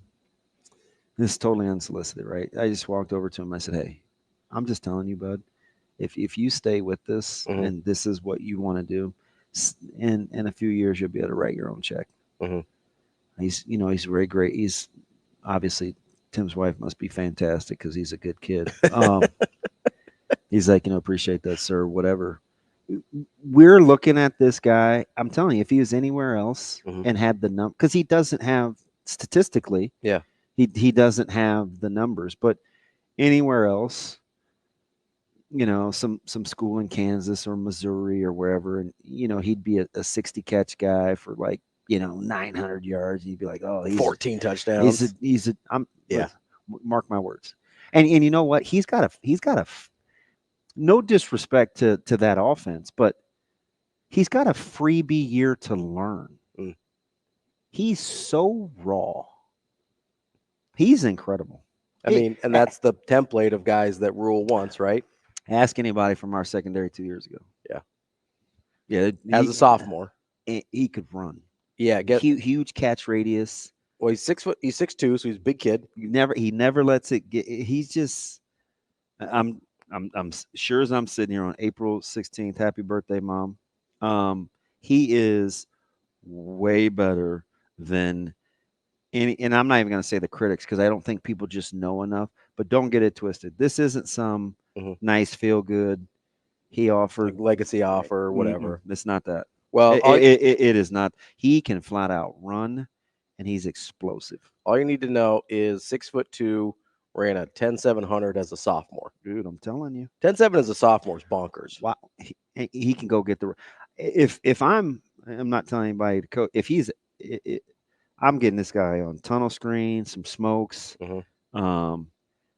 He would be my slant guy. He can run. Just give me a little dig. Mm-hmm. Like, he can snap guys off. I mean, my man's getting minimum 12, 13 targets a game. That's a little extra bonus wide receiver talk of some of the incoming guys that have already committed to Nebraska's class. Garrett McGuire out there doing some work early on in the class here of 2025. All right, coming up next, we've got Steve Aschburner from NBA.com. The play-in games start tonight. Gonna get a little preview of NBA postseason action here on Hurrdat Sports Radio. Wrapping up hour number 2 here on Hurrdat Sports Radio, AM 590, ESPN Omaha, ESPN Tri-Cities. We're live on Twitter, Facebook, and YouTube. That's DB. I'm Ravi Lulla. We're here on the Pillar Exterior stage, and we are joined now by Steve Aschburner from NBA.com. Steve, how are you this morning? I'm doing fine, guys. Thanks for having me on. Hey, good morning to you. So, Steve, let's jump right into the play-in games that we've got going on tonight. Warriors, Kings, Lakers, Pelicans. I guess my first question is, this is kind of a loaded play-in group, especially when you compare to some of the records in the East. Like, do you feel like any of these teams kind of got the short end of the stick having to end up in the play-in the first place? No, not at all. I mean, everybody had 82 games, right? And depending on what you did with them, that's sort of, you are your record. And so I don't, I don't think that's the case at all. In fact, rather than, perhaps feeling sorry for any of these teams, I consider it a little bit of an indictment that, they didn't in some cases take the regular season as seriously as they could have or should have. Now, I think that's more the case in the East, but, even so, I mean, the Pelicans were supposed to take a significant step, and they were in a good position. I mean, they were, I think, third in the West, fairly deep into the season, and they have played their way down to the play-in, and they missed the 6th seed on the final day of the season when the Lakers clobbered them, knowing that they would, lose that spot and likely face LA, and they still, didn't muster much of an effort. And then they could wind up losing the 7th seed and the 8th seed over the next few days. So, a team like that, the Lakers, you kind of saw this coming, right? I mean, they were in it last year, and they rose up, during the playoffs. And LeBron's been very cavalier about, ex-cavalier about about his ability to win, from down under. And we're not too worried about not having game 7s, and we're not too worried about, the home court advantage overall. So, and I think Sacramento just a little disappointing year, and they sputtered down the stretch. I mean, Golden State has been caught in the switches for a couple of years between working in new guys and getting the most and providing the most for, some of their veteran guys. So, no, I mean, yeah, it is loaded. I mean, the West is loaded, but somebody had to finish in those 4 spots, and I think they're all fortunate that all 4 of those spots count now these days instead of just the 2 best. Now, Stephen, this is coming from a guy that is competitive with, making trash shots in a waste paper basket, or, mowing straight lines in my yard, having played for so long. But I, as a Laker fan, I said this to Ravi a couple days ago, I'm like, you know what? The 1 and the 3 seed look a lot more vulnerable than the 2. If I'm the Lakers, I'm not interested in being a 7 at all. Like, I would prefer to be stay in 8, play OKC, play the young guns, and take my chances more, or even Minnesota for that matter, than to see the Nuggets, who they give me the sense it's whenever they get ready. And maybe it's because they have Jokic, but I'd much rather be an 8 than a 7 in this deal. How do you not let that creep into your mindset, though? Well, if they do, they better be careful, because you can get bit. Now, if you're in the 7-8 games, I mean, that's a one night only situation, and maybe LeBron limps off the court, or Anthony Davis. His eye might bother him again. You're in, right? You're in. So if you lose that game, you get OKC. But to try to manage it through 2 single elimination games, I mean, it's like, okay, we can lose this one, but by God, we better win that game. And you don't think that if the Lakers had gave off any whiff of, we're going to manage this, and we would rather face OKC, and we know in essence we'll win Friday night's game. You don't think that the Warriors or the Kings would be awfully ticked off and motivated by that? I mean, it's just, there are too many risky variables in trying to manage that. I don't see that. And the thing is, LeBron should want to go through Denver, right? I mean, that's what would make this special. That's what would maybe, put some shivers through the rest of the West if they were able to play against and beat the Nuggets. But we've seen him in the past want to sort of navigate a path of less resistance. So I understand the speculation. I just think with it being a 2-step process, you're risking a little too much, and you're forcing an extra game on yourself before you open up on Sunday. Okay, Steve, I got to ask this because I look at the Thunder as the number 1 seed, obviously super young, super talented team. And then you look at the Timberwolves as the number 3 seed, again, pretty young team, hasn't really been in this spot before. And I kind of think to myself, as deep as the West is, I don't have a ton of confidence in anyone besides Denver actually getting out. How many teams do you actually think from the West do you have any sort of comfort level with getting to the finals? Well, I agree with you. I mean, Denver is my overwhelming favorite in the West because of their experience, because of they have the best player in the league in Nikola Jokic. They just did this in the spring, less than 12 months ago. So, yeah, I think that they are the class of the West. This is uncharted waters for the Thunder. Minnesota, they haven't won a single playoff series in 20 years. I'm never going to put a lot of faith in the Clippers until proven wrong. And Phoenix out of that 6th spot. They beat Minnesota all 3 games this season. So if they're able to advance from that, who's to say? I mean, against the Clippers Mavericks winner, I mean, okay, they have so much scoring prowess, they could end up in the West Finals. And now you've got Durant, Devin Booker, and Bradley Beal. And you've got, if it's Denver, you've got Nurkic, who was a teammate of Jokic's, is every bit as big, and wanted out too. So that'd be nice. Like, hey, remember when? Yeah. So, I mean, some of us thought that they picked the wrong guy when they stuck with Jokic over Nurkic. You're not kidding, and thanks for being honest, because that was probably 60% of the experts. Yeah. Well, I was in that group. I mean, I had seen more of Nurkic. Didn't know much about Jokic. He came in, late 2nd round, and it's like, well, I mean, that's why he's arguably the greatest NBA draft pick ever. So, Steve, tell me how you feel about the Mavericks, because I've been sort of conflicted with them. I don't necessarily trust Kyrie. I don't, we haven't seen a ton of success from Lulla, although he did make a conference finals was a couple years ago.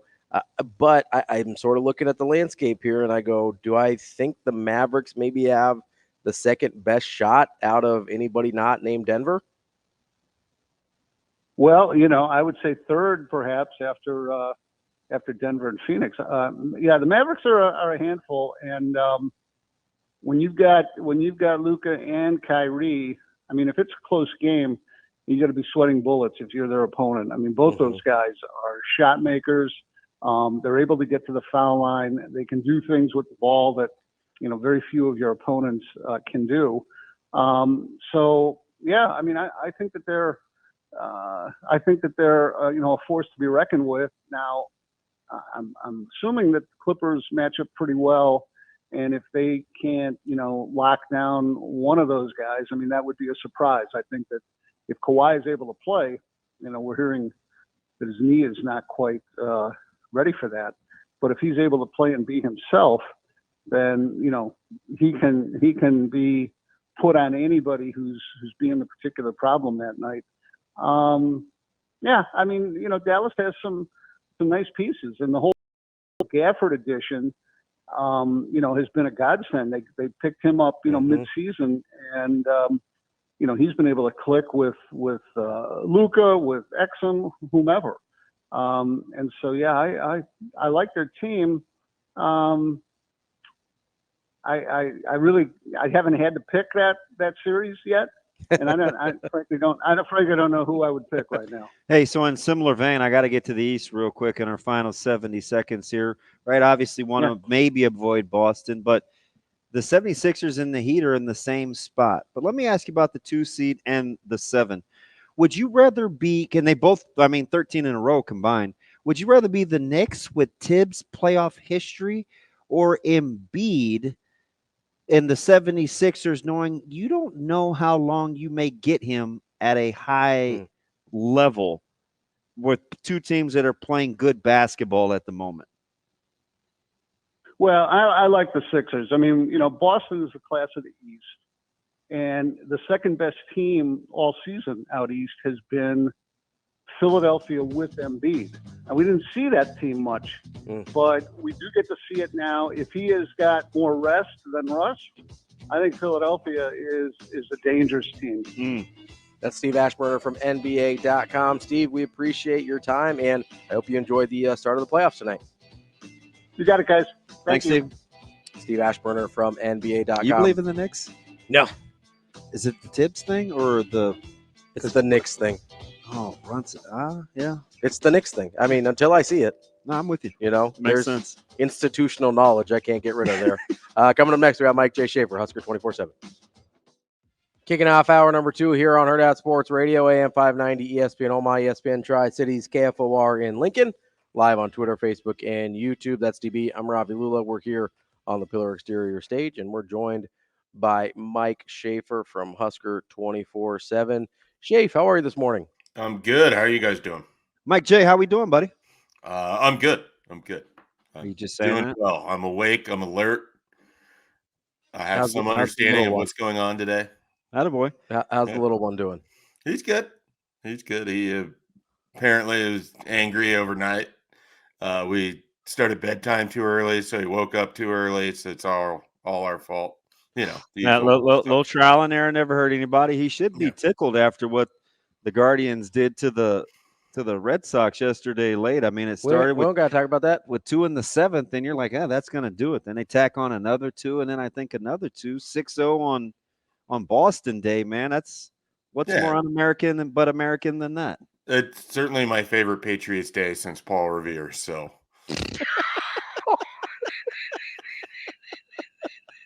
Oh God. Why you guys got to attack me like that? I mean, I'm just sitting here. I'm not saying anything. I mean, Shape, that was a 3-hit gem. I was even Yeah. nice. I asked him about his kid, and now you guys attacking me I'm- about. We can't beat the Nationals. How do you think I feel? At least you guys spent money. Here we go. Hey, yeah, I mean, I don't know that you need to worry about a loss to the Nationals in April when Shape, the they way all it's set up, baseball just escorts you into the second round of the playoffs here. Like you don't even have to Listen, play the regular season. well, do you? you can't. You certainly can't be 162-0 with 8 losses already out of 19 games. So let's just relax over there, okay, Mike J? Okay. Just saying. I don't Hey, think you need to worry about it. Hey, I went on a little bit of a soapbox, and you know me better than most, especially in your industry. We got into this discussion last week, I think. It seems like a lot, but because it's no disrespect to recruiting services, but it doesn't seem like, with the 4 and 5 star hype and recruiting, and because Kirby and Nick used to say so, like that set the standard, and then it morphed into how you can't rank 3 stars and what happens when you miss on guys, and it every year it comes up, right? But my point in this was sometimes guys just miss, right? Like it's just it's not a good rating. It was inaccurate, yet we'll still judge and get worked up over it in the meantime. And I say all that to say, Mike J, I'm looking at Jackson Carpenter. And again, I say it all the time, I'd rather be right than well-liked. So this doesn't have anything to do with my affinity for Tim. It's having coached against him and watched him since he was young. Nebraska is getting a significantly better talent than like the general public that may just look at stats thinks. Do you agree or kind of disagree? Should I pump the brakes on that? This dude is gifted. He's a good one. Yeah, I mean, I don't want to overspeak on my behalf on it because I haven't seen Jackson enough. I mean, I think I've only watched one game with him in it. I can't say that he popped extremely in that game because it was a pretty low-scoring affair. So for me, it's more of a situation where you put on the film, you see the athleticism, I see the speed. You have the family lineage where his dad played college football, and you add all of that up, that it sort of works there. But I'm not going to act like I don't have a strong opinion one way or the other with Jackson Carpenter, in part because I just haven't. As far as local guys, he's probably the one other than Ryman Ziebert, who I haven't seen at all in person. I mean, as far as local guys, I just haven't seen enough to really be able to go deep on it. And so for me, it was this checks a lot of the boxes of which they look for, and you go back to that speed over and over and over. Mm-hmm. They really like, the quickness there. And then he's got a projectable body size. You know, I don't know if he's exactly 6'1", but he's over 6 foot. You can see what that weight can look like and what that frame can look like 18 months after spending time with Corey Cooper. It could, you know, you could really have something to work with there. And then he's a versatile athlete. Like he can play in different ways and do different things. I felt like both of these guys that they took early in their career are going to be known for what they do on special teams far more than probably where they would show out as wide receivers. And then that part will come later. But I look at both of these guys as really nice depth additions to building up, you know, special teams players while they're waiting for their turns as wide receivers in years, you know, 2, 3, and 4. So, Schaefer, let me ask you, I guess, sort of a philosophical question about the recruiting industry a little bit. Obviously, you've worked in this realm for a long time. When you see let's say a 3-star guy that quote unquote gets missed on, right? A guy that ends up being really good. Have you noticed a common denominator in any of those guys? Like, this guy didn't really go to camp, so we didn't get a chance to see him or get measurables on him. Or he's from like a really small town. It was hard to go get film on him. It was hard to know what level of competition. Like, have you seen any kind of commonalities that you've noticed patterns emerge where, you know, a 3-star guy that pops off, like there's some things that you can gather from the large sample size of some of those guys? Well, I think the common thing that I see is that people want to make everyone the same, and they don't look at where this guy goes to this school and it's a really good fit because of the type of offense that they run or the type of defense that they run, or it's a really good fit because of the type of coach that they have and the development that he's getting. I think so many people feel like the players themselves are already ready-made pieces that you ignore the coaching and the development aspect that takes place inside the program that nobody gets to see. I mean, part of it with recruiting is you're projecting forward what you think the talent can be, but you don't necessarily know what the person is or what the level of work that they're willing to put in. I mean, you try to tap into some of that, and the evaluations try to tap into some of that. You try to see if there's athletic upside still there, but you don't know what a person is until they're put into, you know, certain situations. And some people just are better at developing talent. Some people are better at developing specific styles and specific body types. You know, and I think it's really hard to try to go into this and be like, all right, well, we're not going to miss anybody. I mean, you're clearly going to. The context of all of these situations are unique. You never know who's going to show up as a highly recruited guy, and he's going to have a position coach that's going through struggles in his own life and is half-assing it while he's coaching in the program. I mean, there's so many external factors that we spend a lot of time just like looking at someone's rating and thinking that's who they are, and that's just kind of the jumping off point to a discussion. It never should be the wholesale image of what a recruit can or can't be. Shave, you know, I'm glad that you brought up fit here because it's something I used to say a lot. I actually stole it from, you know, I stole it from the education Taj world. Mahal? No, Oh. I'm Indian. I'm not British, so I didn't steal anything from the Taj Mahal. I stole. We're learning here. We're learning. Safe. I'm sorry. I stole it from the education world, right? And it's, you know, it doesn't matter how good of a fish you are. If somebody asks you to climb a tree, you're going to feel stupid, right? Like you can recruit all the 5-star fish you want, but if your offense or defense requires them to climb trees, they're not going to look very talented, right? But if you recruit a 3-star squirrel to climb that tree, he's going to look a heck of a lot better than the 5-star fish, right? Like that's a super oversimplified version of what you're saying, but that's just kind of an example of like how fit matters so much more than maybe we realize. Because we talk about it with like quarterbacks and stuff like that, but it matters everywhere. We'll take 2 guys on the current roster. I mean, what does Bryce Benhart and Ty Robinson look like to everyone right now today than what they looked like 3 years ago when they were under an entirely different coaching staff, being asked to do entirely different things? And we're talking about 2 guys that were top 247, can't miss. Look at those projectable frames.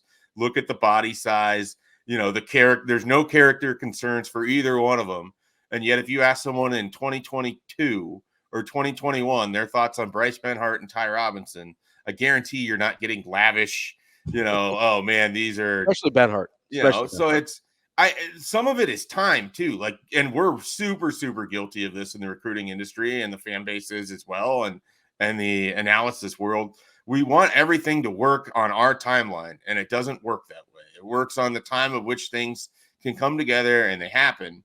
And now we're talking about both of these guys, Bryce Benhart and Ty Robinson, is extremely important cogs on a 2024 football team that there's expectations for. And that's just part of the deal. And those were two highly recruited guys. Mm-hmm. And it just takes a right fit. Bryce Benhart is a better player today because Nebraska stuck with Donovan Raiola into Matt Rule's scheme, and with Donovan Raiola for 2 years under Scott Frost. I just think it's the people fit, it's the system fit. And it takes some time. Sometimes guys have to fail once, twice, 3 times, and then it's going to connect, then it's going to connect, then it's going to click. We want this to be way easier than it is. And it's just not. It involves people and it involves skill, building. It's not as simple as a video game. Yeah. So you say something that's interesting because we started this whole evolution of the spring ball hype. It started obviously with the quarterbacks. This was, you were still chilling on your getaway, and we got into this about, do we fully trust Coach Rule, right? If you fully trust Coach Rule, or you want your theories confirmed, well, if this quarterback starts, then that means this, and we'll have these sweeping indictments over spring. And we tried to get out in front of this, and I think what do you think about this, Schaefer? Where if you trust the staff and their development, you're talking about it real hand. Guys are better the longer that they've been around this staff, at least in year 1. Going into year 2, why do you think we can't look at spring ball that way, as opposed to making these sweeping generalizations after day 1 or day 7? He's told us this is just one part of the process. Move on, we'll get better. Move on, he's said 1,000 times, you won't know anything about the quarterbacks until they actually play a game. Hey, defensively, we want to work on this, and this. You won't know anything about that until they actually play a game. So why can't we just look at spring from a trust standpoint, that it's a day-by-day checkbox thing more than it is this end of the year celebratory thing? Let's critique it. I think in part because we haven't had a spring that's been able to be built off of something going from before it in quite some time. If you think about how these timelines sort of have worked, you go back to the 2022 spring. That entire spring was a referendum on the hires that Scott Frost had made and Casey Thompson as the next quarterback. 2023, you got the whole referendum of what is Matt Rule, what is the staff, how is it going to work with this team? You go to 2021 and you're, first spring post-COVID. So you're basically in this team is coming back after the COVID year. They're a veteran group. So I think 2021 is the closest you've had to a somewhat normal spring.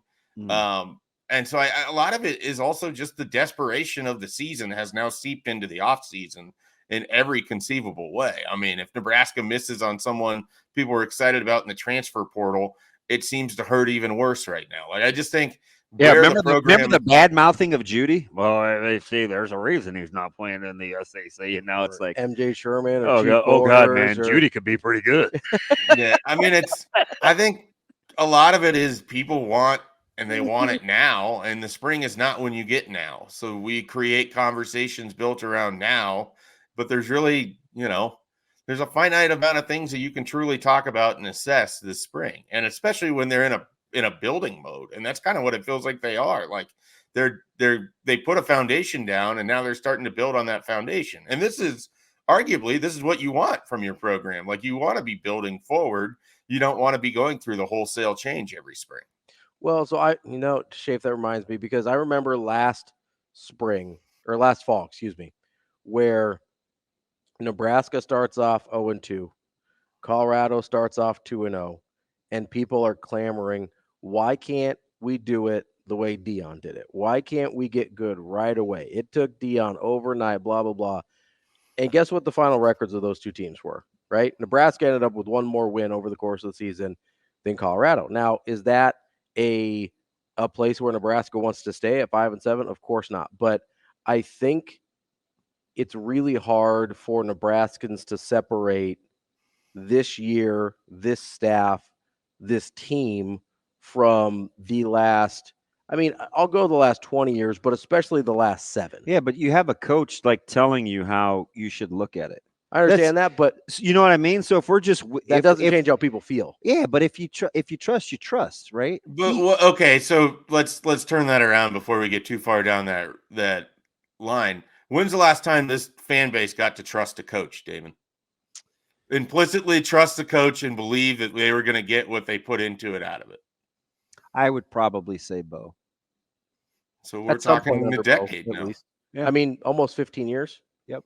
I'd say you Bo. You can't put your whole trust into it. No. But Schaefer, no. So don't compartmentalize it. Look at it in its totality, right? They were 5-7 last year, right? Mm-hmm. And Coach Rule's a great orator, right? And we said, and I agree with it. It's never seemed more cohesive than now, right? So if you use the term trust in that context and it's present progressive, we can trust right now, Shay. It doesn't have anything to do with 15 or 10 years ago. Although I get the isolated question, in the context of how we feel about Coach Rule and his staff, it doesn't have some magical cutoff. Well, we trust, we like this, and this, but man, I don't know. Well, you're asking for a rationalization from a thing that's inherently irrational. Is it?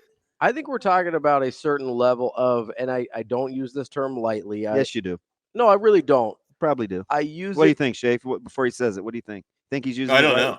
I've just been staring at a jacket the whole time. Yeah, well, I mean, it's AFC Richmond, baby. I'm wondering if Coach Beard is coming in off screen somewhere, or what's going to be happening. It's a silent endorsement. Really more of a Roy Kent guy myself, but okay. Well played. No, he's there. He's every bleeping where Roy Kent. Yeah. Did you finally watch it? No. Oh, come on, man. I'm smart enough to know that. You're on TikTok enough to know that. Touche, dirtbag.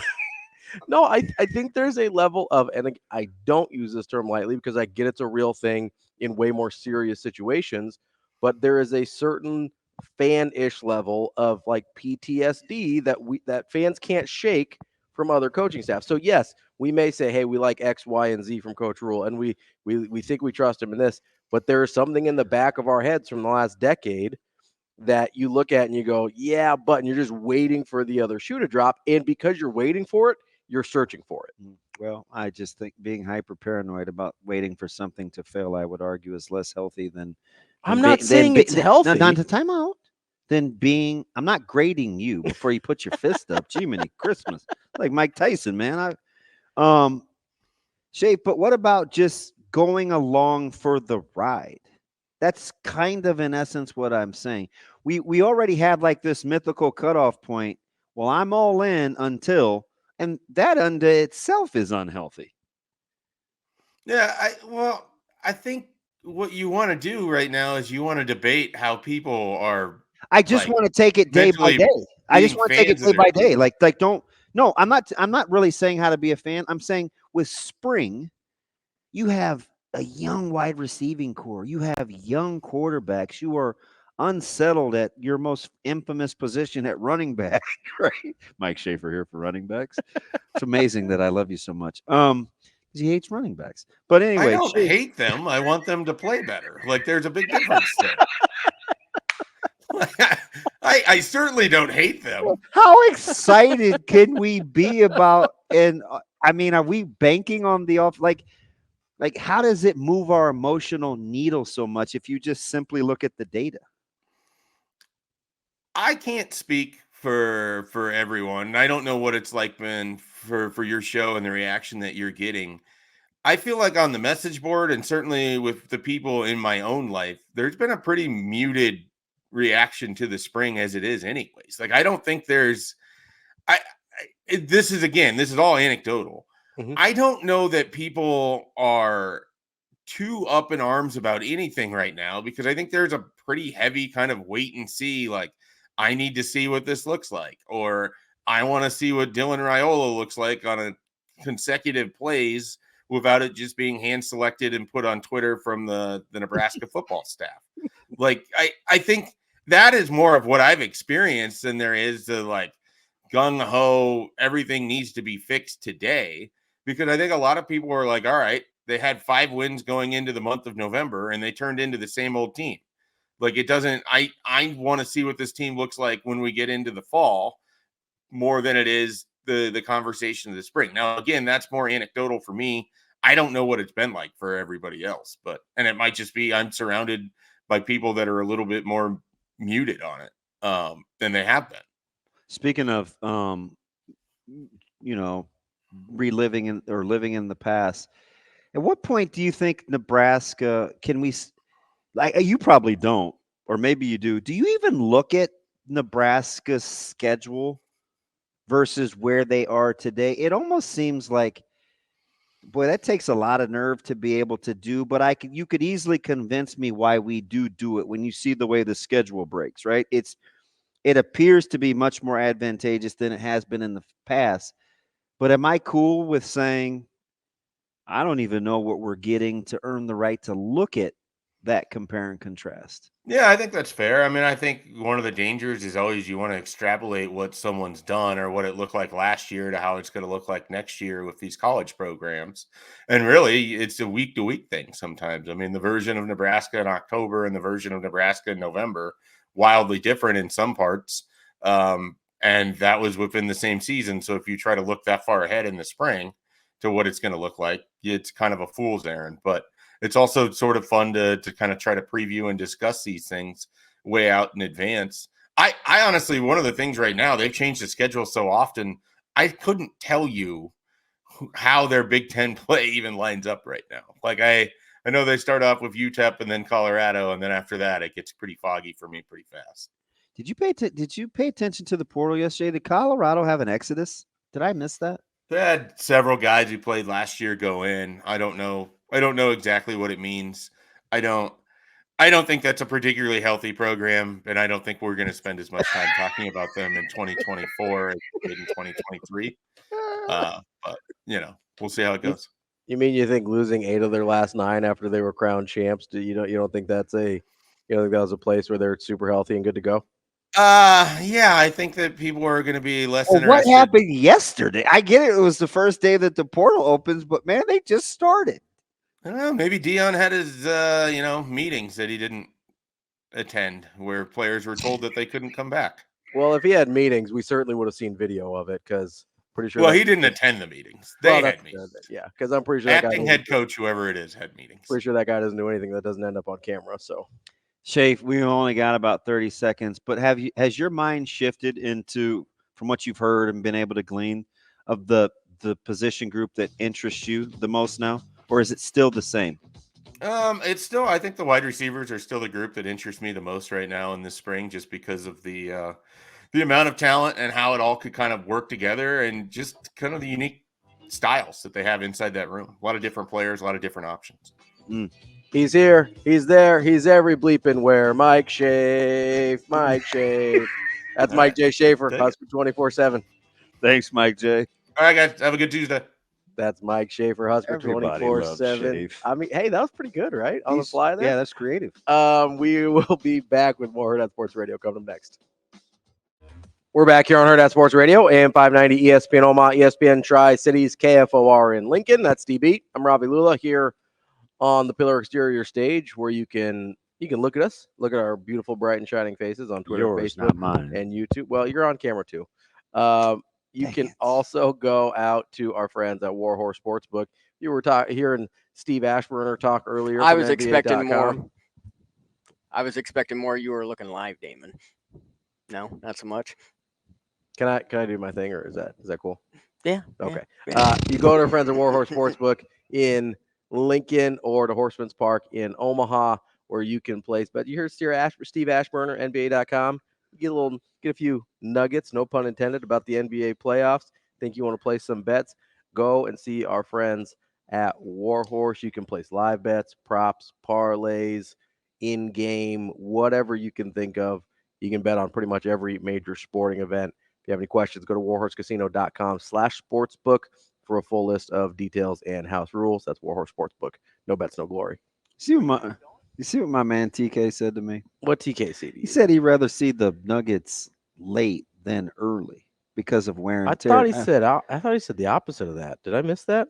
Well, did I misunderstand? Remember, because he brought up wear and tear, right? Yeah. So it does. My point is, it doesn't matter when the Lakers play the Nuggets. If they open with the Nuggets, they're not advancing. So he says, if I was the Lakers, I would rather see Denver in the first round than later on. No, because of their wear and tear. Less wear on the Lakers. Yeah. And more rest between games for LeBron and AD. They're losing early or late. Doesn't matter. They can't. It's an awful matchup. Yeah, no, that's not a good. I mean, Denver's by far the best team. The Lakers would have to score 130 points, and I don't know that they've got that just to be able to stay in it. Just because of the way that they would have to defend. Yeah, that's Denver. That's not happening. Well, I think their last victory, was it a victory? I think it was 140 something in OT. Yeah. They had to get to 140. Yeah, I don't like their. They chances. just can't sustain that. No, that's not a way they can play and win 4 out of 7. No Giannis early in the East, and you have. I think that thing's worse than they're letting on. I don't think he's playing. Well, wouldn't that be something? I don't think he's playing. I think they're doing some gamesmanship to try and think that Indiana make Indiana think they're going to have to prepare for him at some point. I don't think he's playing.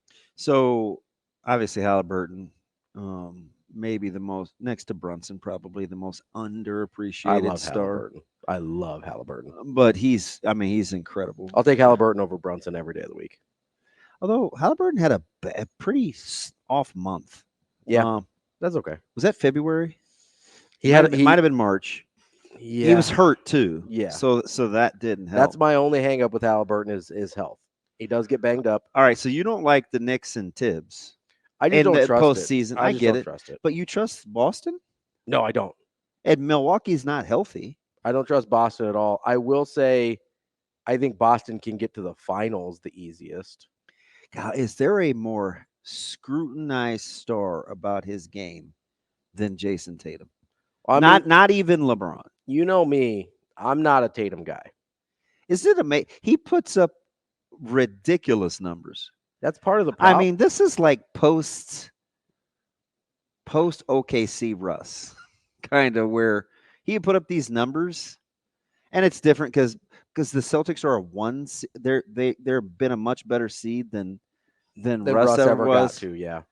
But people just poke holes at his game. It's and I guess some of it is earned, but it's like that guy gets no break, no grace. Yeah, he'll never not his game for me. It's his.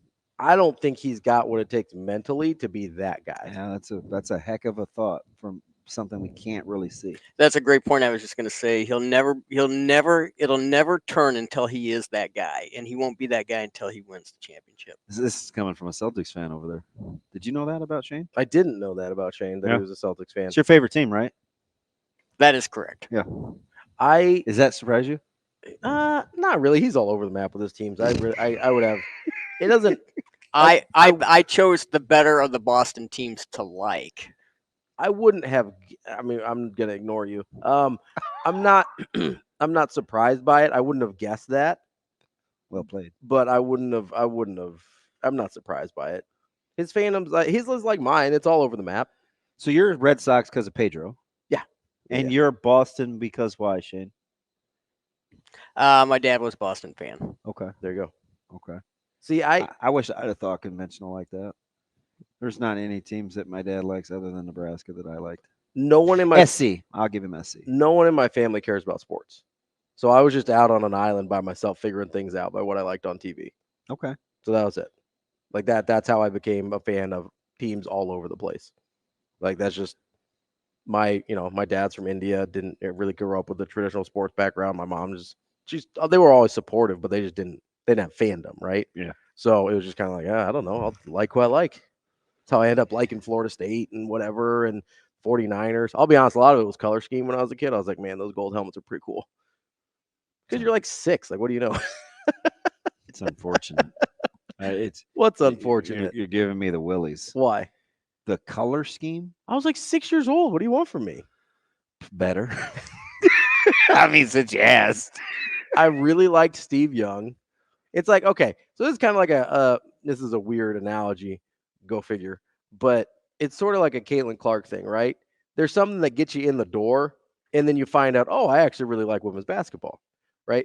So I like the color scheme and I like the gold helmets. That's what it was. Like but I didn't end up being a Notre Dame fan.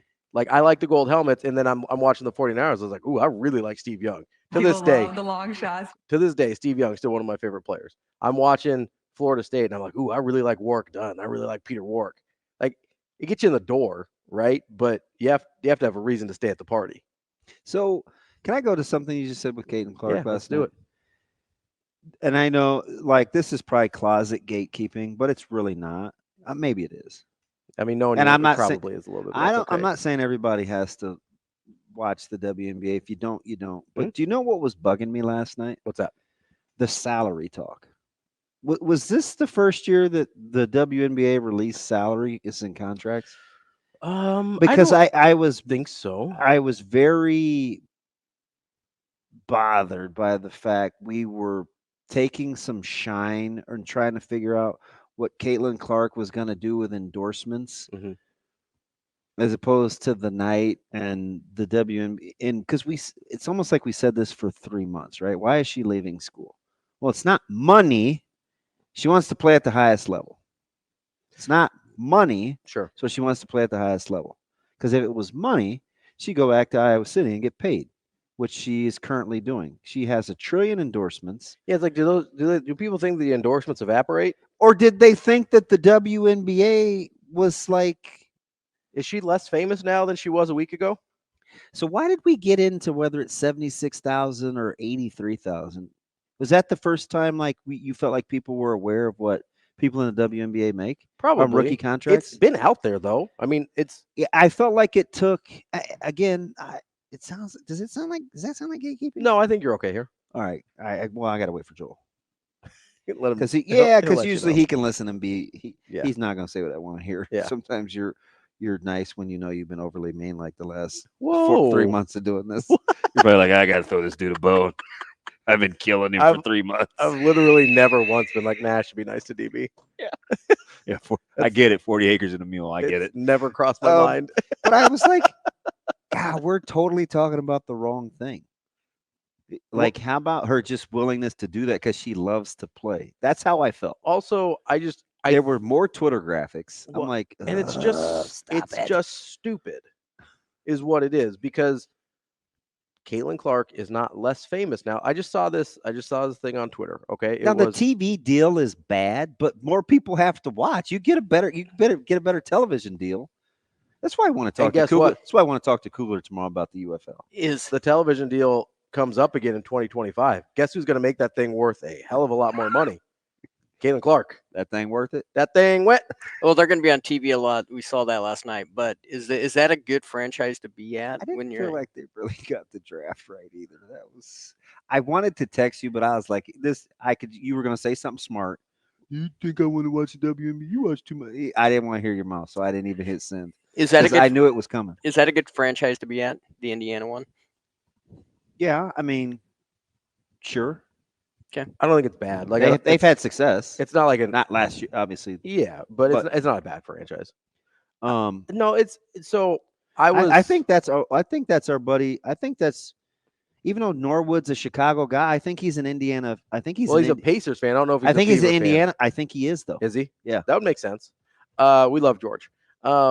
Norwood. I was paying attention to the draft. I was also trying to make sure I got my taxes paid and right and everything. So, I did not enjoy writing. I'm glad I didn't hit send because I knew some sort of. I was in kind of a mood because I had to write a check last night that I wasn't thrilled about. Great. So, I spared myself the Drammy. Listen, it was no, but I was paying attention. I was paying attention to the draft. We'll wrap up the show with this guy and me. I don't know. We'll figure it out. Hurrdat Sports Radio coming up next. Wrapping up the show here on a Tuesday. Hurrdat Sports Radio, AM 590, ESPN Omaha, ESPN Tri-Cities, KFOR in Lincoln. That's DB. I'm Ravi Lulla. We're here at the Hurrdat Sports Bar and Grill on the Pillar Exterior stage. I want to read a quote here just for context. We've been talking a lot about near misses, remote misses the last couple days. So I want to, if you're listening, Ravi, Malcolm, Gladwell, Lulla. If you're not totally sure what we're talking about, I gave some context yesterday. But here's the quote from Malcolm Gladwell's David and Goliath, Underdogs, Misfits, and the Art of Battling Giants. For every remote miss who becomes stronger, there are countless near misses who are crushed by what they've been through. There are times and places, however, when all of us depend on people who have been hardened by their experiences. And that's the thing that I kept thinking of when Coach Rule last week is talking about going through adversity, and kids need to go through adversity to grow and to drive themselves, right? But it's this really fine line between going through adversity that helps you grow and growing through adversity that crushes you, right? And so I'm thinking, having been a coach and knowing that I wasn't any good at that part of it, right? You've been a coach and you're a parent, right? Where as a parent, your instinct is to make your kid's life as easy as possible, right? Like that's the thing that you want to do. You don't want them to, like, that's what I get from my parents, at least, right? Is they don't want you to have to struggle because they want to make sure you're okay. So it's this really hard mindset of allowing structured adversity, right? And I don't think it stops when you're a kid, because you brought something up the other day, maybe yesterday, it was yesterday. Yesterday's Monday, long week. Like I said, I had a long night last night with me and the IRS. Who are you telling? And it extends to his coaches as well, who I think, Coach Rule. Yeah. Yeah. Thank you. I forgot to mention that's who we were talking about. Coach Rule extends to the coaches as well. A, because a lot of them are young guys. He brings on a ton of young guys on the staff, right? Yeah. And B, because that process of learning and growing and being driven can't ever really stop if you're going to be successful. And so you brought up on Monday how hard he was going after his coaches at the scrimmage on Saturday. Yeah, just in all the time. And Sip brought up yesterday, it's like, I don't know, I love him. I don't know if that's the guy I want to work for, right? Yeah. Because not everybody is built or wired that way, where that type of environment will cause them to grow. There are some people where that environment will crush. And knowing the difference is really, really important. Now, I will also say there's another layer to that equation of what grows you versus crushes you. And that's the environment that you're in, right? A certain amount of sunlight will kill plants and grass and whatever if it isn't nurtured well enough the rest of the time, right? So if Coach Rule is there nurturing his coaches, he's building relationships with his coaches, and he's doing all of this groundwork so that when he goes hard, they grow rather than wither, then that's kind of part of the equation that we can't see. But I think you have to assume it's there based on the results. Yeah, I just think there's something about, and maybe it's like, I'm sure it's multi-layered and it's deep, because it has to start with the hiring process. Yeah, 100%, which Like is hard, especially with a guy like Tony White that you don't know. You have to like get inside their temperament a little bit. But is that more or less difficult than like on the recruiting trail? Sure. Like how do you simulate knowing whether somebody can take what you're about all the time with so many kids that you're recruiting? That's why he wants kids to come to practice. So there's a coach. Gosh, I don't want to say his name. There's a particular coach in the Metro that I have an affinity for. And a player wanted to transfer there. And before they even remotely brought him into their culture, they talked about the ability to receive difficult coaching. Hey, this isn't about your family. This isn't about anything. This is just us on a day-to-day basis of being coached a certain way. right? Like, I need you to know this is a thing. And they still took their time and whether he was going to be able to make that move. And that's just one transfer versus at the high school level.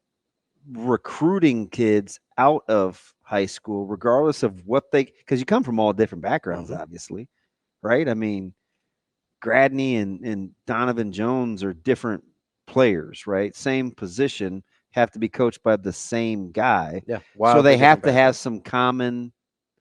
They have to have some common connective tissue, some common components to them, right? If you think that they're both going to work, so it's like, which is harder to do that in the recruiting process, to know that kids are going to be able to receive that, or you roll the dice and say, you know what, this is my Colander Strainer moment.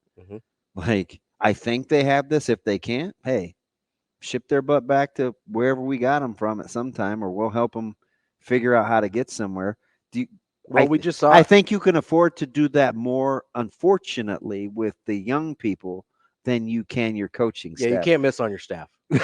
You really can't. Do you know what I mean? Yeah, because you're talking about and you have more margin for error with recruits. Yeah. Well, because you're talking about a finite number of coaches, right, that have an outsized impact on your program, versus recruiting classes where if you hit 50% of them anyway, you're in good shape.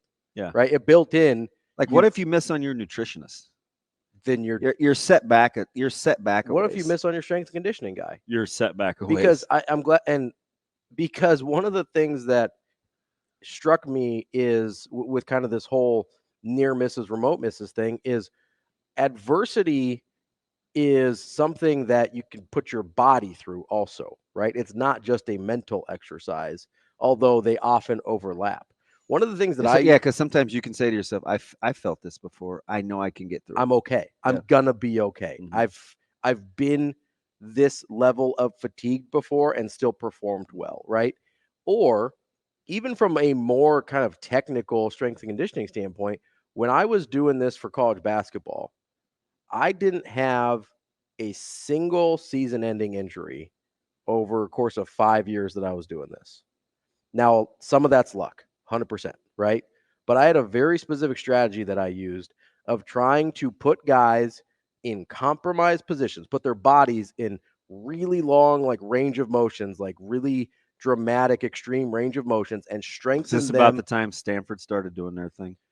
It was right after with Corey Schlesinger, because they do some amazing things with their body, where you are in really extended areas of your range of motion and you get strong there. Because you don't get injured in your normal range of motions. It's like his highlights versus lowlights. Yes, example. You don't get injured in the highlights, right? You don't get injured it's what you do in the when everything goes to plan. Yeah, you get injured when a leg gets caught in a weird spot and your body isn't prepared to take it. Now, you can't protect from everything, especially in football, right? Because you got bodies running into you. But if you're dealing with a lot of like soft tissue injuries, a lot of non-contact injuries, like those are things you can work against and work to prevent. And that was one of my proudest things as a coach and as a strength and conditioning guy for a while, was we didn't have any of that. Yeah, that trust is such a cool thing when you see it actually work. Right. That's why I can't wait. Like if they get over the hump, that's why I said, look out, like look the heck out if this thing actually works, because they're going to double down on the process. But to get there, for it to work, you have to put them in the extreme conditions. You have to stretch their range of motion. It's funny you say that. Both physically, mentally, emotionally, all of it, to get them strong in the places where they're currently weak. Ask anybody from 93 to 94 that season, when Coach Osborne said he wanted to practice and attack the bowl games differently. And we're a couple of days out and nobody feels good. And we're like, a couple of days out from the Orange Bowl in Miami. Yeah. And we're like, are our legs going to come back to us? And in our night meeting, he's like, you guys are just going to have to trust me on this one. You just have to trust me, because he had tinkered with the practice protocol because we hadn't had any success. Right. So and it's like, oh, shoot, this worked. And then what happens at the end of that game? So we saw it work. And then the next year's you doubled down. and not nobody, but you barely said nary a word. Mm-hmm. You're like, okay, we're gonna have to do our work on the front end. Mm-hmm. But if you can get through this, we transitioned to circuit training, and it was terrible, and Mm-hmm. this core work, and it's like, oh God, this like. It's terrible to go through. It's awful, right? Terrible to go through. And you'd have to gear up to go to your workout. You just have to psych yourself up. Do I eat? Do I not? Yeah. Like it was You're all like, this. do I want to throw up? Do I want to have energy? All these weird things. Yeah. But because you knew it worked, you're like, all right, if we do this, all right, this is going to give us the best chance. Yeah, because you guys saw one of the best defensive tackles of all time on an oxygen tank in his home stadium. Wilt. And you know what you wanted to say? Like, if we were 100% truthful, you'd go over to SAP and you'd be like, hey, man, 4 days earlier, we felt the exact same way because we didn't know if we had our legs. Mm-hmm. Right. And we don't have near the recovery that they have built in this new facility. Yeah, the technology why do you think he's so big into why do you think he's such a big rest and recovery guy? Because he's going to take you there. He's going to push you to the place where you 100% are going to need He's going to take your body there. And it's mandatory. It isn't if I feel like it. Yes. It's, hey, man, let's see who's about taking care of their body. The rest and recovery is as important as the workout. Yeah. Right? Like which is why the mental health side of his department is as important as the rest, the coaching and the rest of it as well. Good stuff here today. DB and I will be back tomorrow here on Hurrdat Sports Radio.